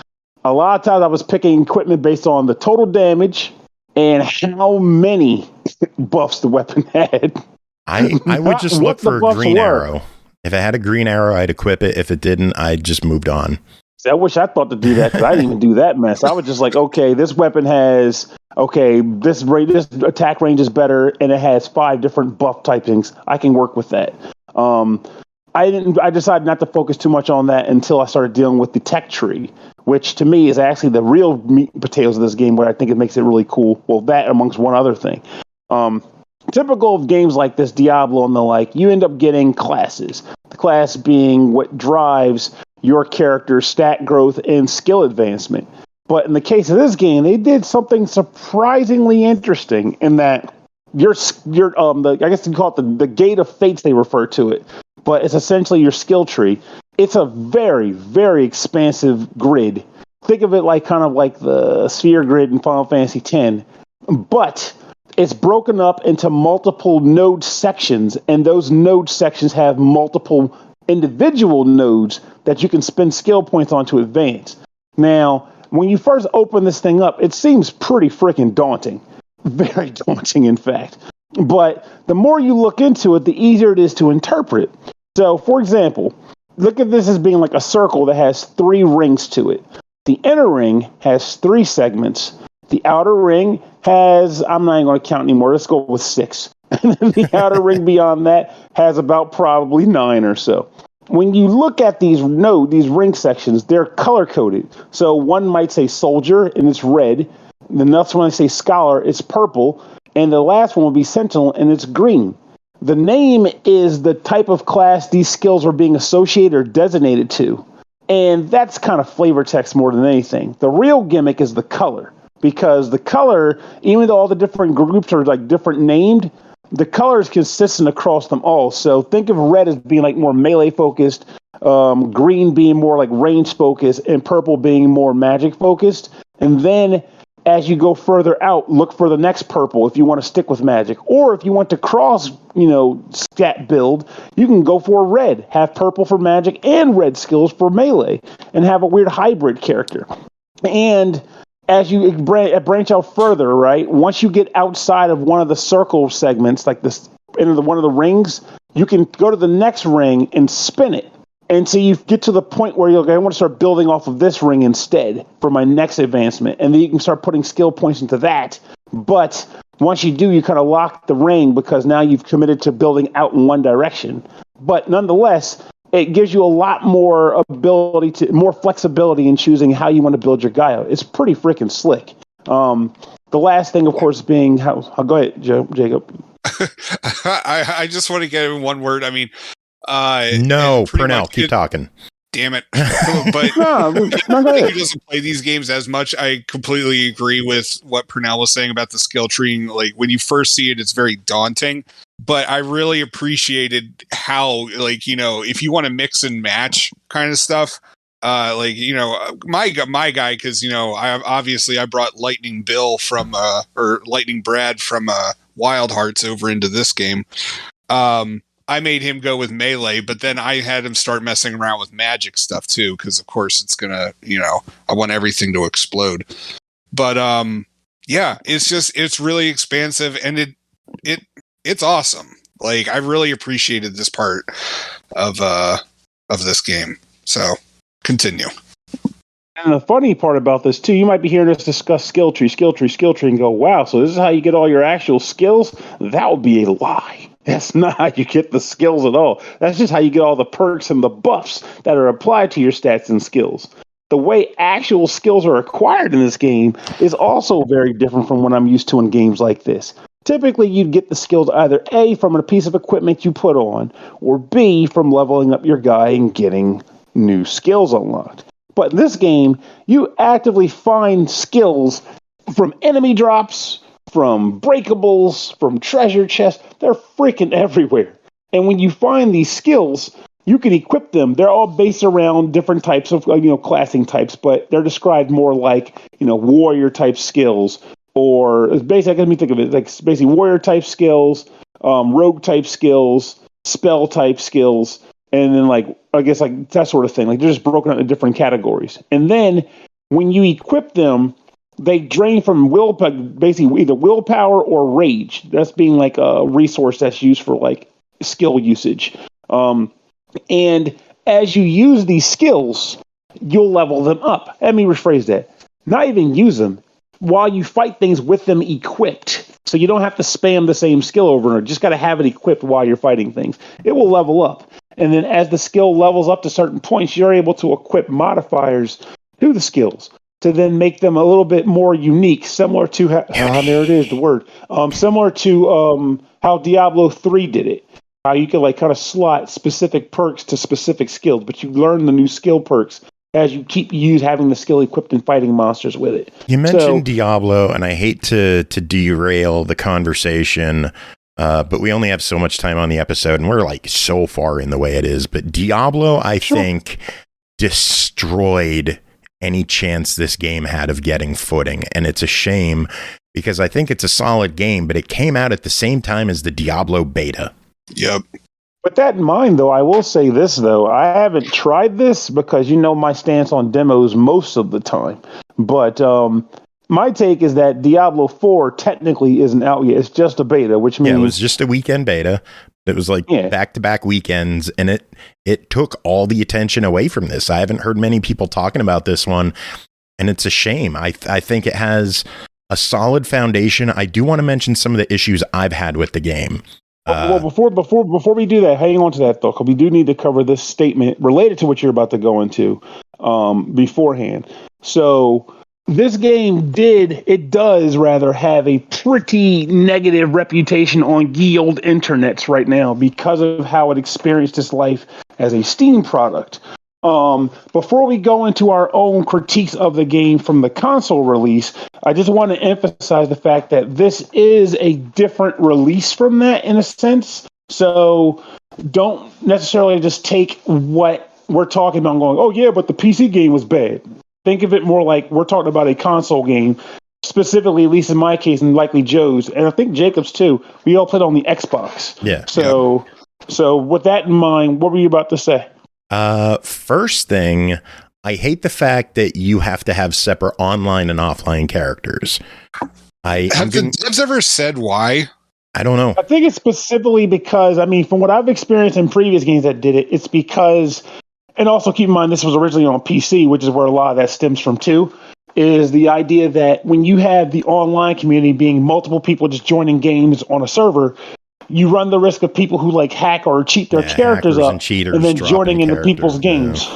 Yeah, so what they ended up doing, rather than have to monitor all the servers and what, they just said, screw it, we're separating them. So now just keep them alone. It sucks because I have no desire to run an offline character because I can't use it online if I want to play with one of you two. If, I have to have an online character, but with that comes the fact that you have to wait for the connection. You have to wait for it to populate a friends list. You have to wait for a lobby.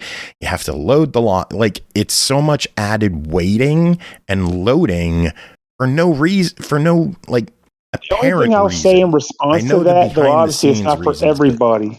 Well, only thing I'll say to that, though, I know this isn't for everybody because I can say personally, I rarely play through a game more than one time. I do, however, know that games of these, these character built looter adventure games or whatnot, they generally come for the audience of people that generally play multiple times because they want multiple builds and the like.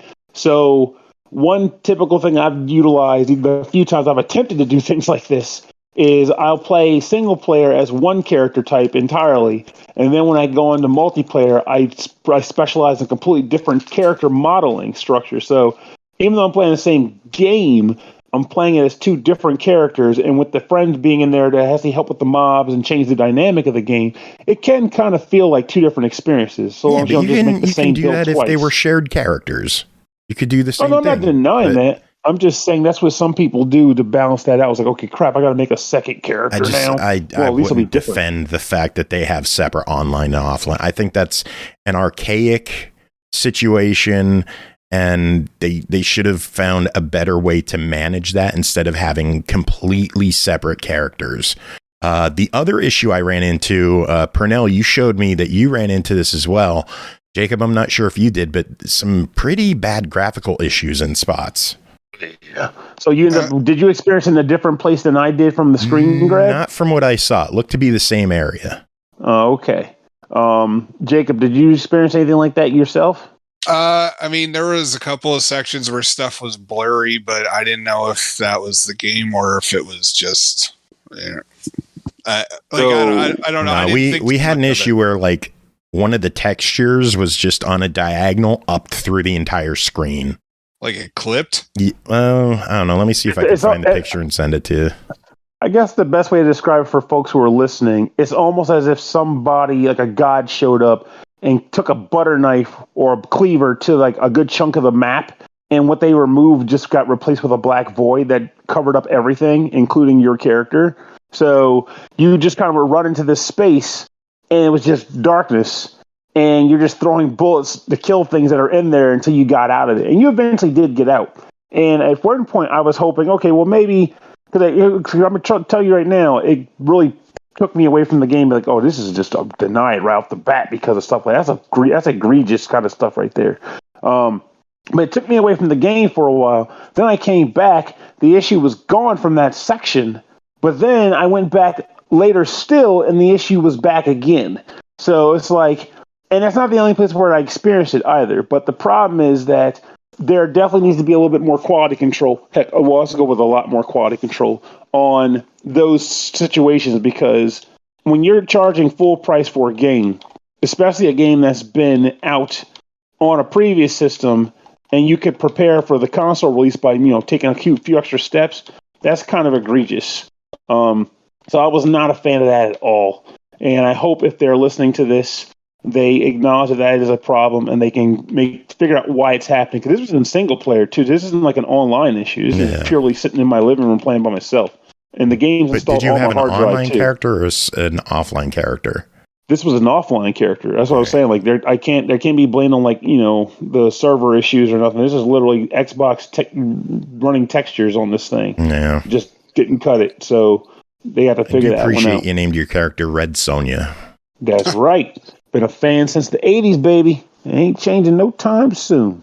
But that's a Jacob, fun trivia fact about me. I do it a lot. I mean, I liked it. Honestly, like I spent more time than I expected in the character creator. And yeah, I don't know. I had a lot of fun with that. I appreciated the story because I was just expecting this to be like some sort of dungeon crawler where that, it's like, oh, here's a land, like whatever. Is this work? This isn't Warhammer. Like this isn't in the same universe as like Warhammer, right? All right. So it just has a similar art aesthetic. Yeah, it's just dark fantasy. Okay. Dude, I don't know. I mean, like whenever I see like armor like that, I just automatically think Warhammer. So so I didn't know if this was like some weird offshoot that I'd never heard of or what. But yeah, I don't know. It's just I wasn't expecting much of a story, and it's just I don't know. I thought it was neat how it was unfolding, and like as I played more. Yeah. Other than that, like I thought gameplay was pretty tight and like I wish it held my hand a little bit more, but I figured stuff out on my own. Yeah, I really didn't have any complaints about it.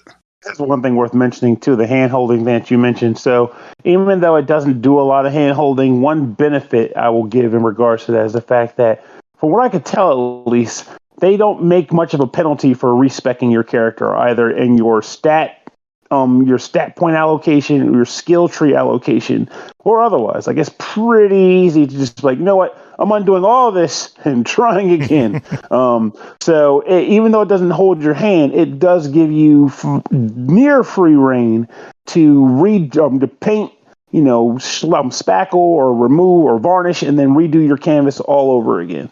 Man, could you tell I don't paint? But the point is, it gives you free reign to experiment until you find the build you want with your character, which is pretty nice. And I guess if we're coming to the point of the summary, yeah, we've got to get to the summary. It is a $40 game. What are your thoughts on this? I am going to say, given the nature of some of the stuff I mentioned earlier in the episode, I'm not going to give a deny it per se, but I can't go strong on a buy it, and it has to be. If you're okay with glitches and such, or potential glitcheries and stuff, I'll give it a try in that sense, because the game, when it works, is fun. But with that said, if you're listening, devs, please go back in this game and try to, hammer out those issues.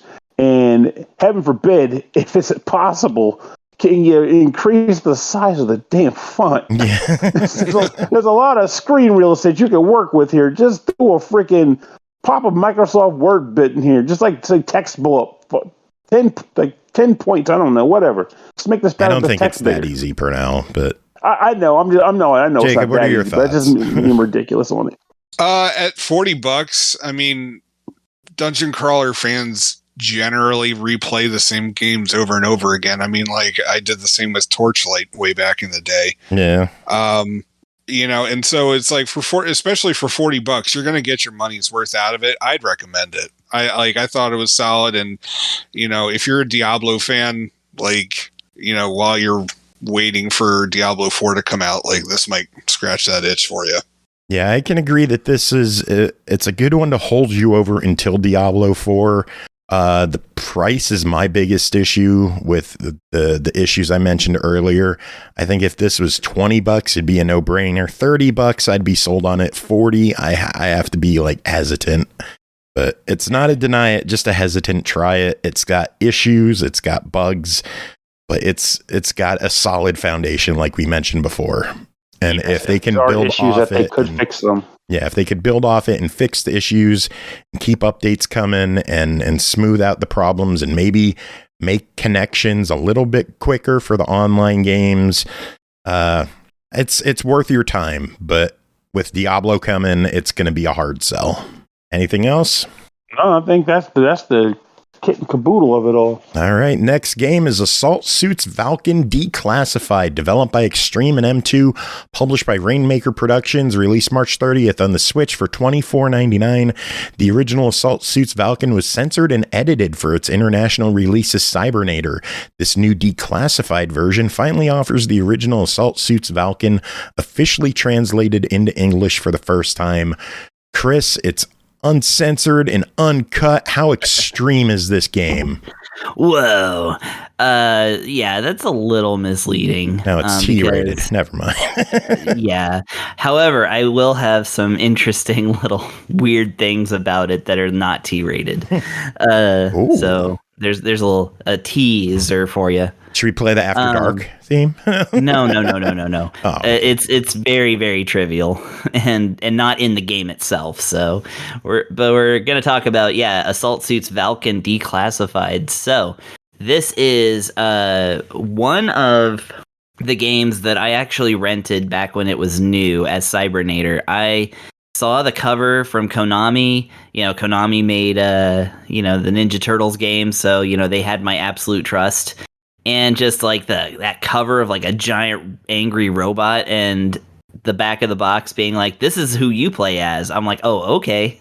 This one burned itself into my heart. It's an extremely good mech suit, like side-scrolling, basically a run and gun, but I mean, it's like a slide and gun because your character, your mech moves very slowly. But and it's really well animated. But yeah, it moves very slowly. But it does have a rocket slide that you will be using a lot in this game. So yeah, first we'll talk a little bit about like the history of it. I guess it's basically a prequel to Assault Suit Lenos, which came out in the U.S. as Target Earth on the Sega Genesis.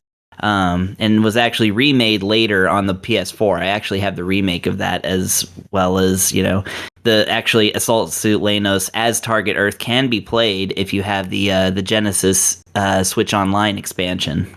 So this is a game you can play right now on your Switch. Lenos is. So after that, they came up with Assault Suits Valken, which basically it's 100 years in the past prequel to Lenos. And they basically like pulled out all the stops. They revamped the graphics to be like really good, like sprite art, big explosions constantly. And yeah, this game just does not give a flip. So our little After Dark point number one is that very infamously there's a rocket ship that your suits like fly around in and such and get dropped off at like at the points. The very start of the very first level has this giant phallic ship just penetrating the side of like this other ship, and that's where your suit like jumps out and you just come out blasting and stuff. So it's it's that kind of game. It's just badass constantly. These are it wasn't made by Konami, but when I saw it and saw Konami, I was like, oh wow, this is like Contra, but slower and in a 30-foot tall mech. Amazing. So yeah, but the interesting thing about Valken particularly is that not only are you running around and blowing up like stuff and like you see little guys running around, you can blast them too if you want, is that it also had a story. Like your characters would kind of talk to each other, your commander, your pilot, your pilot's love interest, other people. And in the original game, Cybernator, you saw their names, and they would kind of talk to each other, but you really didn't get a good sense of the characters because obviously you're, just piloting this big mech the whole time. Well, in this game now they have portraits. They had anime style portraits designed by various anime and such artists. So the game has a very anime style that was completely cut out of Cybernator, right? And I have to stop here for just a second to say that a lot of the art for the characters was done by a guy called Satoshi Urushihara. And I'm sorry if that pronunciation is bad. His nickname is literally the Master of Breasts. He's a manga artist. And, yeah, I'm surprised Aki did not already know about this guy. Yeah, he's very infamous for or not infamous, but he's very famous for his drawings of women and how, whole animes are like based off of them and stuff. And that is literally his nickname. I only just found that out today, so I had to drop that in there. But no breasts in this game. It's very, very modest. Again, giant robots. We're not going, less dressed than that. So anyways, the game has you going through several levels. Some of them act like shmups. Some of them act, like I said, really badass, like running gun, kind of sliding gun sort of things. You also go through like corridors of ships and stuff, face off against huge bosses. And each level has a submission in it, like another goal. And if you don't meet that goal in every level, then you will get a bad ending at the end of the game. You'll still be allowed to finish, but it won't be a good one. So you have to go through and make sure you're completing your missions, which, spoiler alert, all involve blowing up something, usually with a time limit.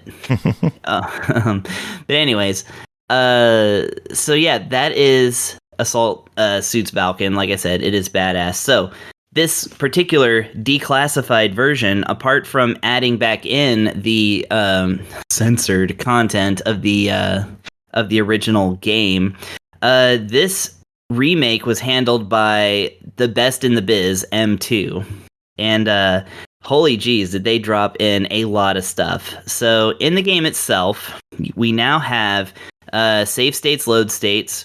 We also have a really interesting one that I just want to talk about a little bit because it's gun settings.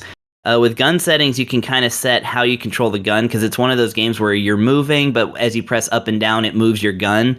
So you kind of have to like make sure that your gun's in the right position to shoot at enemies and stuff.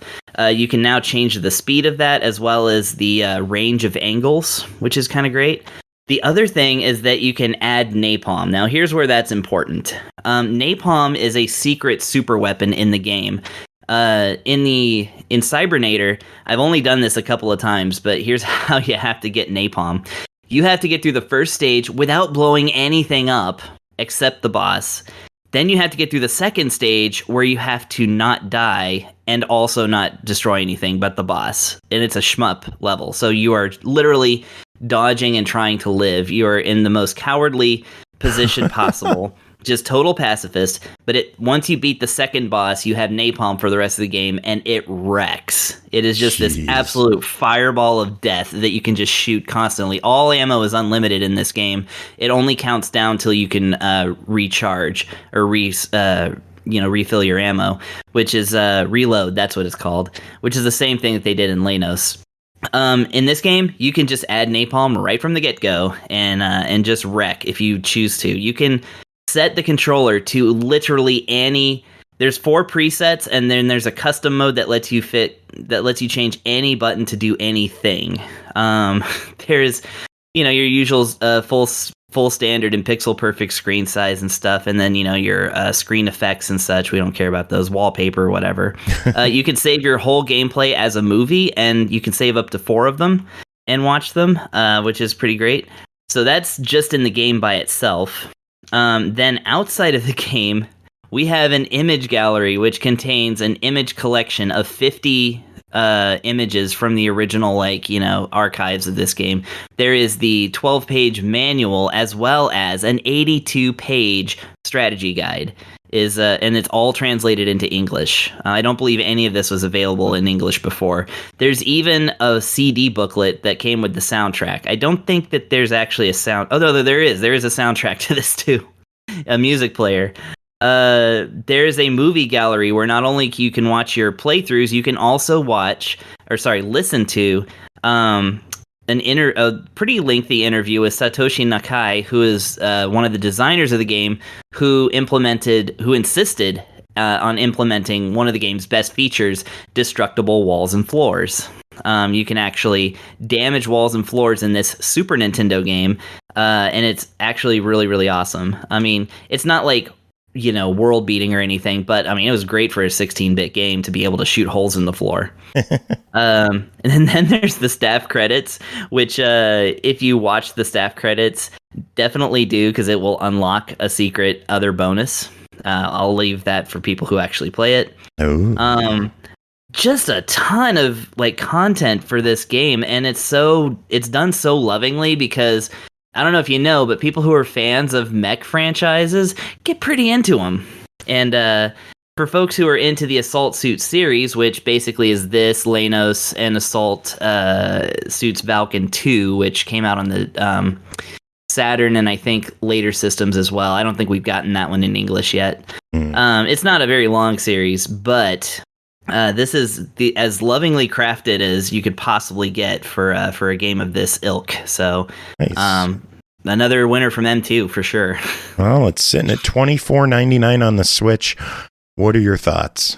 I mean, that's less expensive than it is to buy a cartridge of Cybernator. Thankfully, Cybernator's not super well known, so it's only in the like $40 to $50 range. But I mean, for the fact that you can get a perfectly running version of the game with all these bonuses and all this like amazement, it's absolutely a buy it. I mean, if you're a fan of running guns, Contra, anything like that, if you're a fan of mech games, things like Metal Warriors or, even obscure crap like Zardian and stuff. Like, yeah, this is a must play. So yeah, it's a little niche, but I mean, they did everything they could to make it worth $25. So I cannot but give it a buy it. It's got my top recommendation. Nice. All right. Next up is Mothered, developed by Enigma Studio, published by Dolores Entertainment. Released March 31st on Xbox One, Series X and S, Switch, PS4, PS5 for $9.99. An immersive first-person horror adventure where you play the role as Liana, a young girl who arrives home after major surgery and is met with a strange mannequin claiming to be her mother. Aki, what is going on in Mothered? Okay. This game is all sorts of fucked up, so just be prepared for that when you walk in. Because right at the beginning, it tells you that the game, there's a warning. It's like, this deals with abuse and some other things, so be wary. You go in, you don't recognize anything, and basically your dad's like, here, just go in, grab this box for me, and, just try and function like a human being. Then go to sleep. And once you wake up, you're like, oh, hey, yeah, here's my mom. And I thought it was weird because I thought she looked like a mannequin. I didn't know that was okay. So it was nice to know that she's not actually supposed to be anything but looking like a mannequin. I was like, they at first I was like, they did that's one choice, I guess. So okay, good. And it's not like she doesn't move or anything. She does move. It's really fucking creepy looking, but she moves. And basically she tells you, go do this, go do that, and you go and do it. And it's basically just walking around and hitting A occasionally. And you're not just a very complex game. No. And this game, you can 100% this in just a couple hours, which requires 3 playthroughs, by the way, effectively. So, so you can beat it 3 times in like 2 hours. Have fun. So basically all you're doing is just trying to, live in this house and learn more about yourself. And the first 1 or 2 times, you're not going to. But it just starts cycling. Once you get to the end, you go right back to the beginning again until you solve the riddles of your life and what's going on in it. Interesting. Yeah. Most of it is just walking up to people and hitting A, namely walking up to your mother. Occasionally, clicking on doors to open them.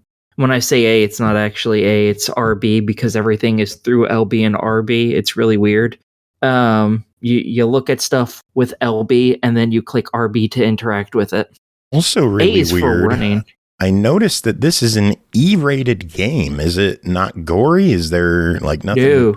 No, nothing is shown. It deals with some heavy topics. I'm kind of shocked it's an E-rated game. Yeah, it's rated E for mild fantasy violence.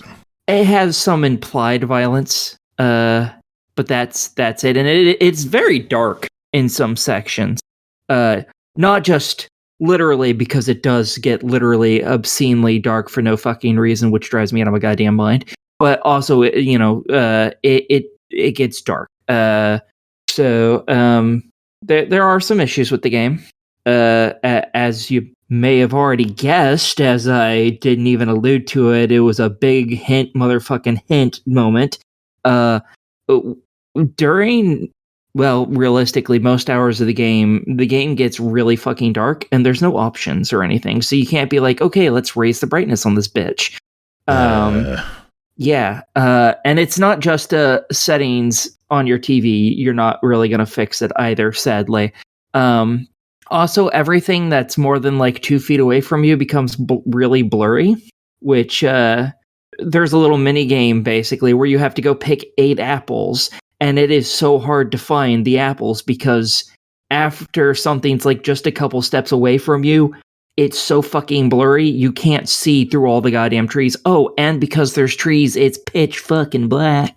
I bumped my TV. I bumped up the red tinting to max so I could see everything that was red. I don't think it's called color tinting, but whatever.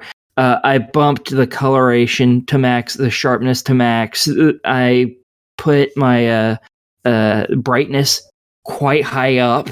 Like, I had everything going to as close to max as possible in order to fucking see these apples and see through these dark areas, and it barely helped at all. So they need to fix that and get the hell rid of the fucking blurriness, because that fucking sucks. But yeah, it has a bit of a twist to it. That don't spoil anything, obviously. Well, obviously, but you kind of get a feeling for it in one of your other playthroughs. So which is kind of sad. It would have been cool if it was like sudden twist and hit you in the face with it. Would have been cool, but it's not terrible. It's not great either. It's an okay game. Well, it's $10. What's your verdict? I'd say get it on sale, maybe. At least try it when it's on sale. It's very easy, so achievement hunters are gonna love it. It's kind of dark, so maybe some people with some that are interested in that might like it. But I don't know if the general audience is gonna really vibe with this. So try it on sale. All right, sounds good. Next game is Overloop, developed by Charge Games, published by Digerati, released March 24th, Xbox One, Series X and S, Switch, PS4, and PS5 for $14.99. Step into an ethically compromised future where cloning technology has wreaked havoc on humanity, and it's sort of all your fault. As an employee of the nefarious Megacore Infinity, Inc., and the inventor of the Quantic Matter Replicator device, aka the QMRD, aka the cause of the world going to hell in a handbasket, it's up to you to sort out the mess you helped create. Pernell and Jacob, tell us about it. I'll go. Yeah, we go. So Overloop, spoiler, I adored this game. I loved it. It was a fantastic ride. And there's not even a whole lot that goes into the layout, which is part of what makes it so great. The game starts out, you're a scientist working for Infinity Labs. You've come up with this new invention, the cloning gun. It's going to revolutionize society as we know it. You start the game out walking up to the press conference where this gun will be unveiled. And once you did the demo for this gun, a year goes by. And within that year, things got bad. It got really, really bad. And you are immediately kind of tasked with stepping out into a world where humans are very much against cloning technology. There are issues related to it. But you don't have time to really consider it and factor it in now because you are rushing to one of your coworkers' homes where he's being accosted by like armed guards. And then that guy sends you down a rabbit hole to find a replica of your cloning gun and then hopefully putting a stop to whatever's going on. It may seem like I'm a little weird about this, and you're probably right, because I feel like they just kind of throw you into the fray of it once that first year goes by, and I'm kind of okay with that, because once the game gets going, the humor doesn't stop, the puzzle mechanics just maintain my attention, and the game itself flows gloriously. Puzzle mechanics, yes, because the way this game works, the overall gimmick and the way that you're meant to embrace this world is by way of cloning. Very quickly, you get your hands on the cloning cloning gun. And with it, you are able to press a button to create a literal clone of yourself. The clone can do everything you can except enter certain doors. But the clone is able to do one thing that you can't, and that's die over and over again. Because every time a clone dies, he just goes back to the main character, or if there's other clones present, it might trigger go back to another clone that's still on the map. But ultimately, you'll be utilizing clones to do all sorts of things that the actual human main character cannot do. Say, for example, you need to go up an elevator. The elevator is powered by gunfire because your cloning gun, for whatever reason, can also fire bullets. Why invent a cloning gun that fires bullets? I don't know. But you might have to fire this gun into this turbine in order to power the elevator. At the top of the elevator, there is a laser that will disintegrate you. But no matter how much you look around, there is no way to get around this facility without going through that laser. Or at least getting as close to the laser as possible that someone's going to take a hit. And it can't be you. So you clone yourself, let the clone power the elevator, he disintegrates, but in the process he's able to trigger a switch or something that allows the non-clone human character to progress onward. So you'll be doing things like this a lot. You'll be using clones to stack on top of each other, using clones to just destroy objects that would have killed the main normal human character. And as you progress through the game, you'll find upgrades eventually to allow you to clone yourself more and more times. So eventually you'll be using one clone to hit a switch, another clone to push a block, and then the last clone to pretty much like take a hit for an object that you will then be able to follow behind it to escape unscathed. The puzzles never felt very complicated to me. I was able to get in a rare event for myself, I was able to get a 1,000-point achievement score playing through this game. Ooh. And I wasn't trying to grind for it or anything. It was just, whoa, what do you know? I did everything I needed to do, and I got my 1,000 achievement points. And it was great literally the entire time. The humor is on point. The music's on point. And the only thing I found were hilarious, it's not even bad, it was just hilarious, is how all the areas are connected. Like we were talking about earlier about Tchia and how the mapping is in that game and trying to get your bearings when you're in locations. In this game, you'll be like, okay, I'm here. Now I'm here. How the hell did I get here? And why am I here? And then you'll see humans who didn't go through the trials you went through just kind of hanging out in the queue like, I can't wait to get to Infinity Park. It's like, you didn't just go through the clone mayhem maze that I just came out of because none of you are equipped for this. None of you are. And then you realize that there are also people that work at some of these buildings. Like, who built these places? But ultimately, I like how you're looking for logic in a video game. A game about cloning. Jacob, what are your thoughts on Overloop? Honestly, when you showed me the thing, I was just like, oh, this looks like PB Winterbottom from like Xbox 360 era. Except this game I actually enjoyed. I dug the pixel art with it. I agree with Pernell, the humor was on point. And it is like the game from start to finish is ethically dubious. Especially with you as the gamer, because you're knowingly sending people off to die. I don't know. I thought it was a nice little philosophic plot, and discussion in the game. Absolutely. Usually, you usually don't find like from a title like this. So I did appreciate that. Yeah, I thought it was solid. Also, neither of us mentioned it, so we should mention it now. In regards to Jacob's point of them bringing this as a point of, clones right to life and the like, aside from a few moments where characters are kind of picketing the concept, there's also the idea that the game numbers every clone you create. And though I will not spoil it for you, there is actually a weird payoff in regards to that, too. The fact that they number all your clones when you create them. I actively played the game with the intent being to not kill as many of my clones as I could. Like, if there was a way to let a clone just dissipate without being murdered horribly, I let them do it. Wait, hold on. It doesn't kill them at the end of each level? I haven't beaten the game yet, so... So, when you finish a stage, right, like every room you're in, the clones can't exit doors.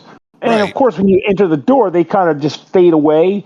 But I'm saying I was okay with that as they're going away by way of fading, as opposed to like being incinerated or chopped up by a buzzsaw or what have you. So I was like, if I can go to a door, it's clothes hanging out. Okay, I mean that's what I did too. I just didn't know if like the game actually counted that differently, or nah, it counts it with the normal number. A clone's a clone. Or rude. No, that's what the game does. A clone is a clone. Hey, yo! I mean, if that's how you feel about clones, Pernell, I mean, all I'm saying is, if I could clone myself, I'm pretty sure my clone would kill me and assume my identity. So that's how that works. Okay. Cool. Well, the game's $15. What do you two think? Easy buy it. Yeah, Easy buy I it. enjoyed it. I mean, I would have been more cool with 10, but for 15, I'm all right with it. It's one of those cases where, like, I feel like the amount of time I spent on it was equivalent to, like, maybe a little more than the duration of, like, a Marvel movie. So, in that concept, I think I got my money's worth. You're like, I got infinitely more joy out of this.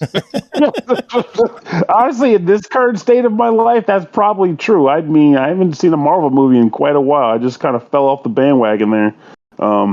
So, absolutely, I think this game is worth your money. You'll enjoy it as long as you're okay with puzzles, and the humor will make you chuckle more than once, I think. Cool. Sounds good. We got one final game to talk about tonight. That is called Papertris, developed and published by Flynn's Arcade, released March 30th on the Switch for $4.99. Papertris is an interesting and fun arcade puzzle game in which colored cubes can be combined in all 6 possible directions, and you decide where to place them. It offers not only the classic puzzle variant, but also different depths. There are also power dice and numerous possible combinations in a carefully hand-painted classic but modern game of skill. Chris, what is Papertris? All right, so Papertris is following a long tradition of games that, came out in the wake of Tetris's, smash success, both in video games and the box office, I assume. No, it's an Apple movie, never mind.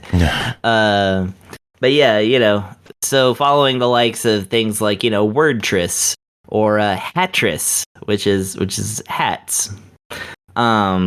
Which I kind of like that game. It's a lot like Yoshi, but anyway.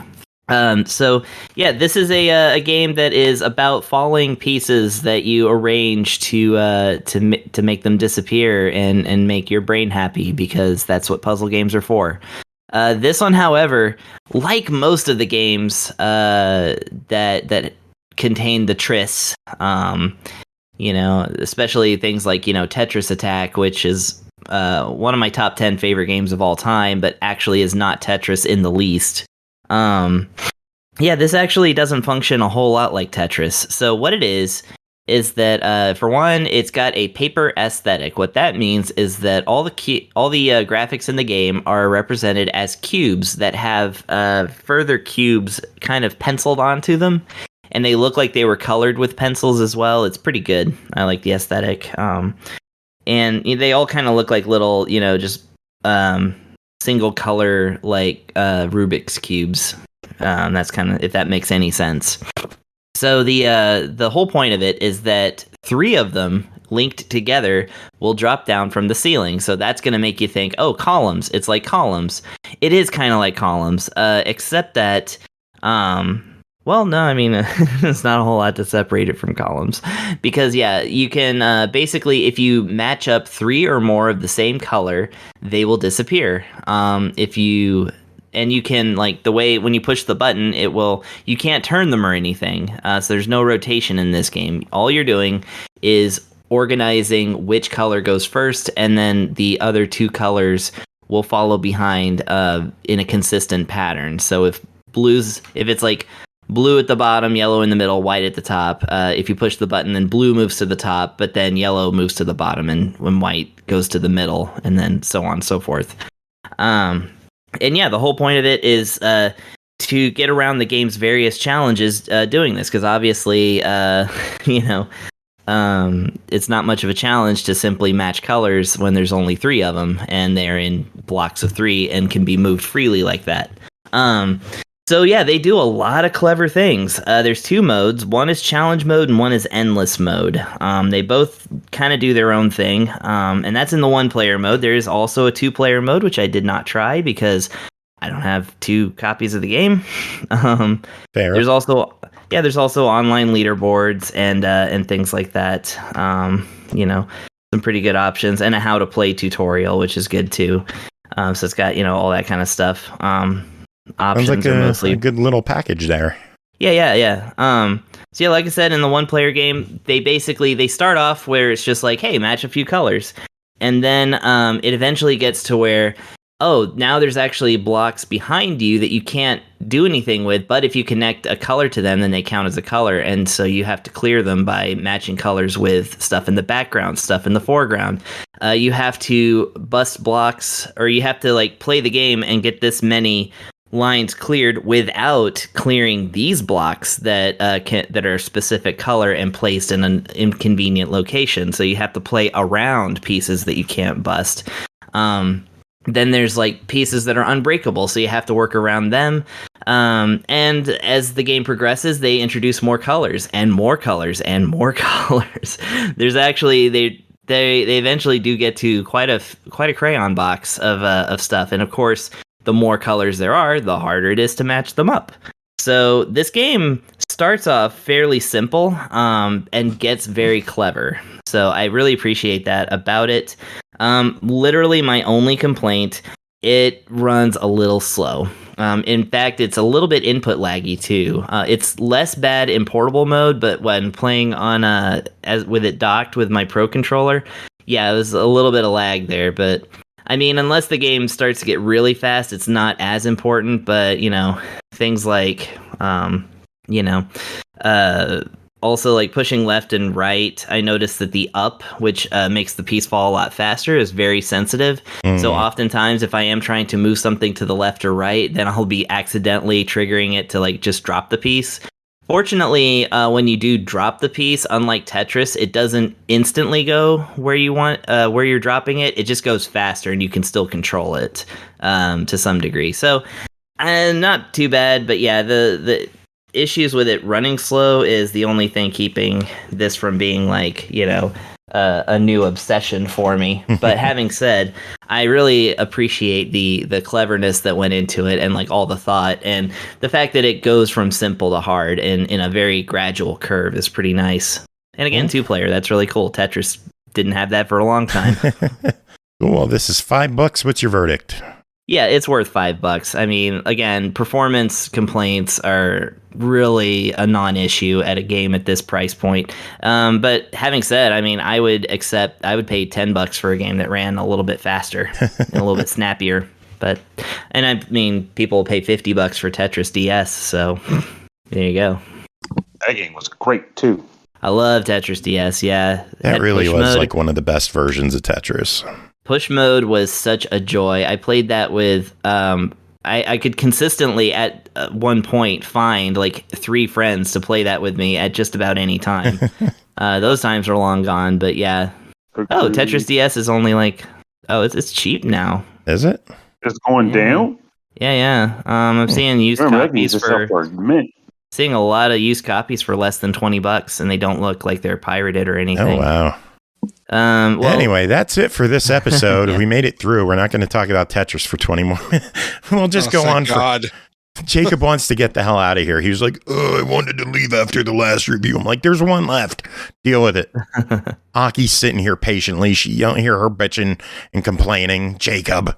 That's because she's off doing other shit. Yeah, she's playing games. Yeah, I'm always... Yeah.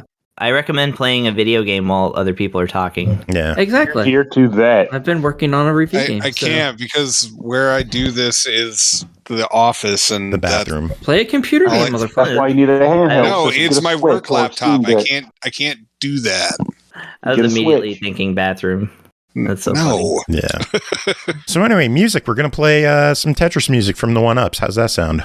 Boy. Always just talked about Papertris. Also, speaking of the OneUps, if you're interested, if you're familiar with Mustin's Twitter, definitely go there because apparently he did a fun commercial for VGM Con and it was freaking hilarious. Oh, geez. I'll have to check that out. But yeah, music, OneUps, Tetris, everyone, thank you for being here. Jacob, Aki, thank you for being here on a Tuesday night. Pernell and Chris, thank you for being here on your usual night. Brooke, Tim, Big Adam, who else was here? Is that everyone? Temporarily. Nord for a Nord popped second. in for literally 30 seconds. Yeah, thanks to everyone for being here. Does anyone have any final words to end this one? No, I want to go.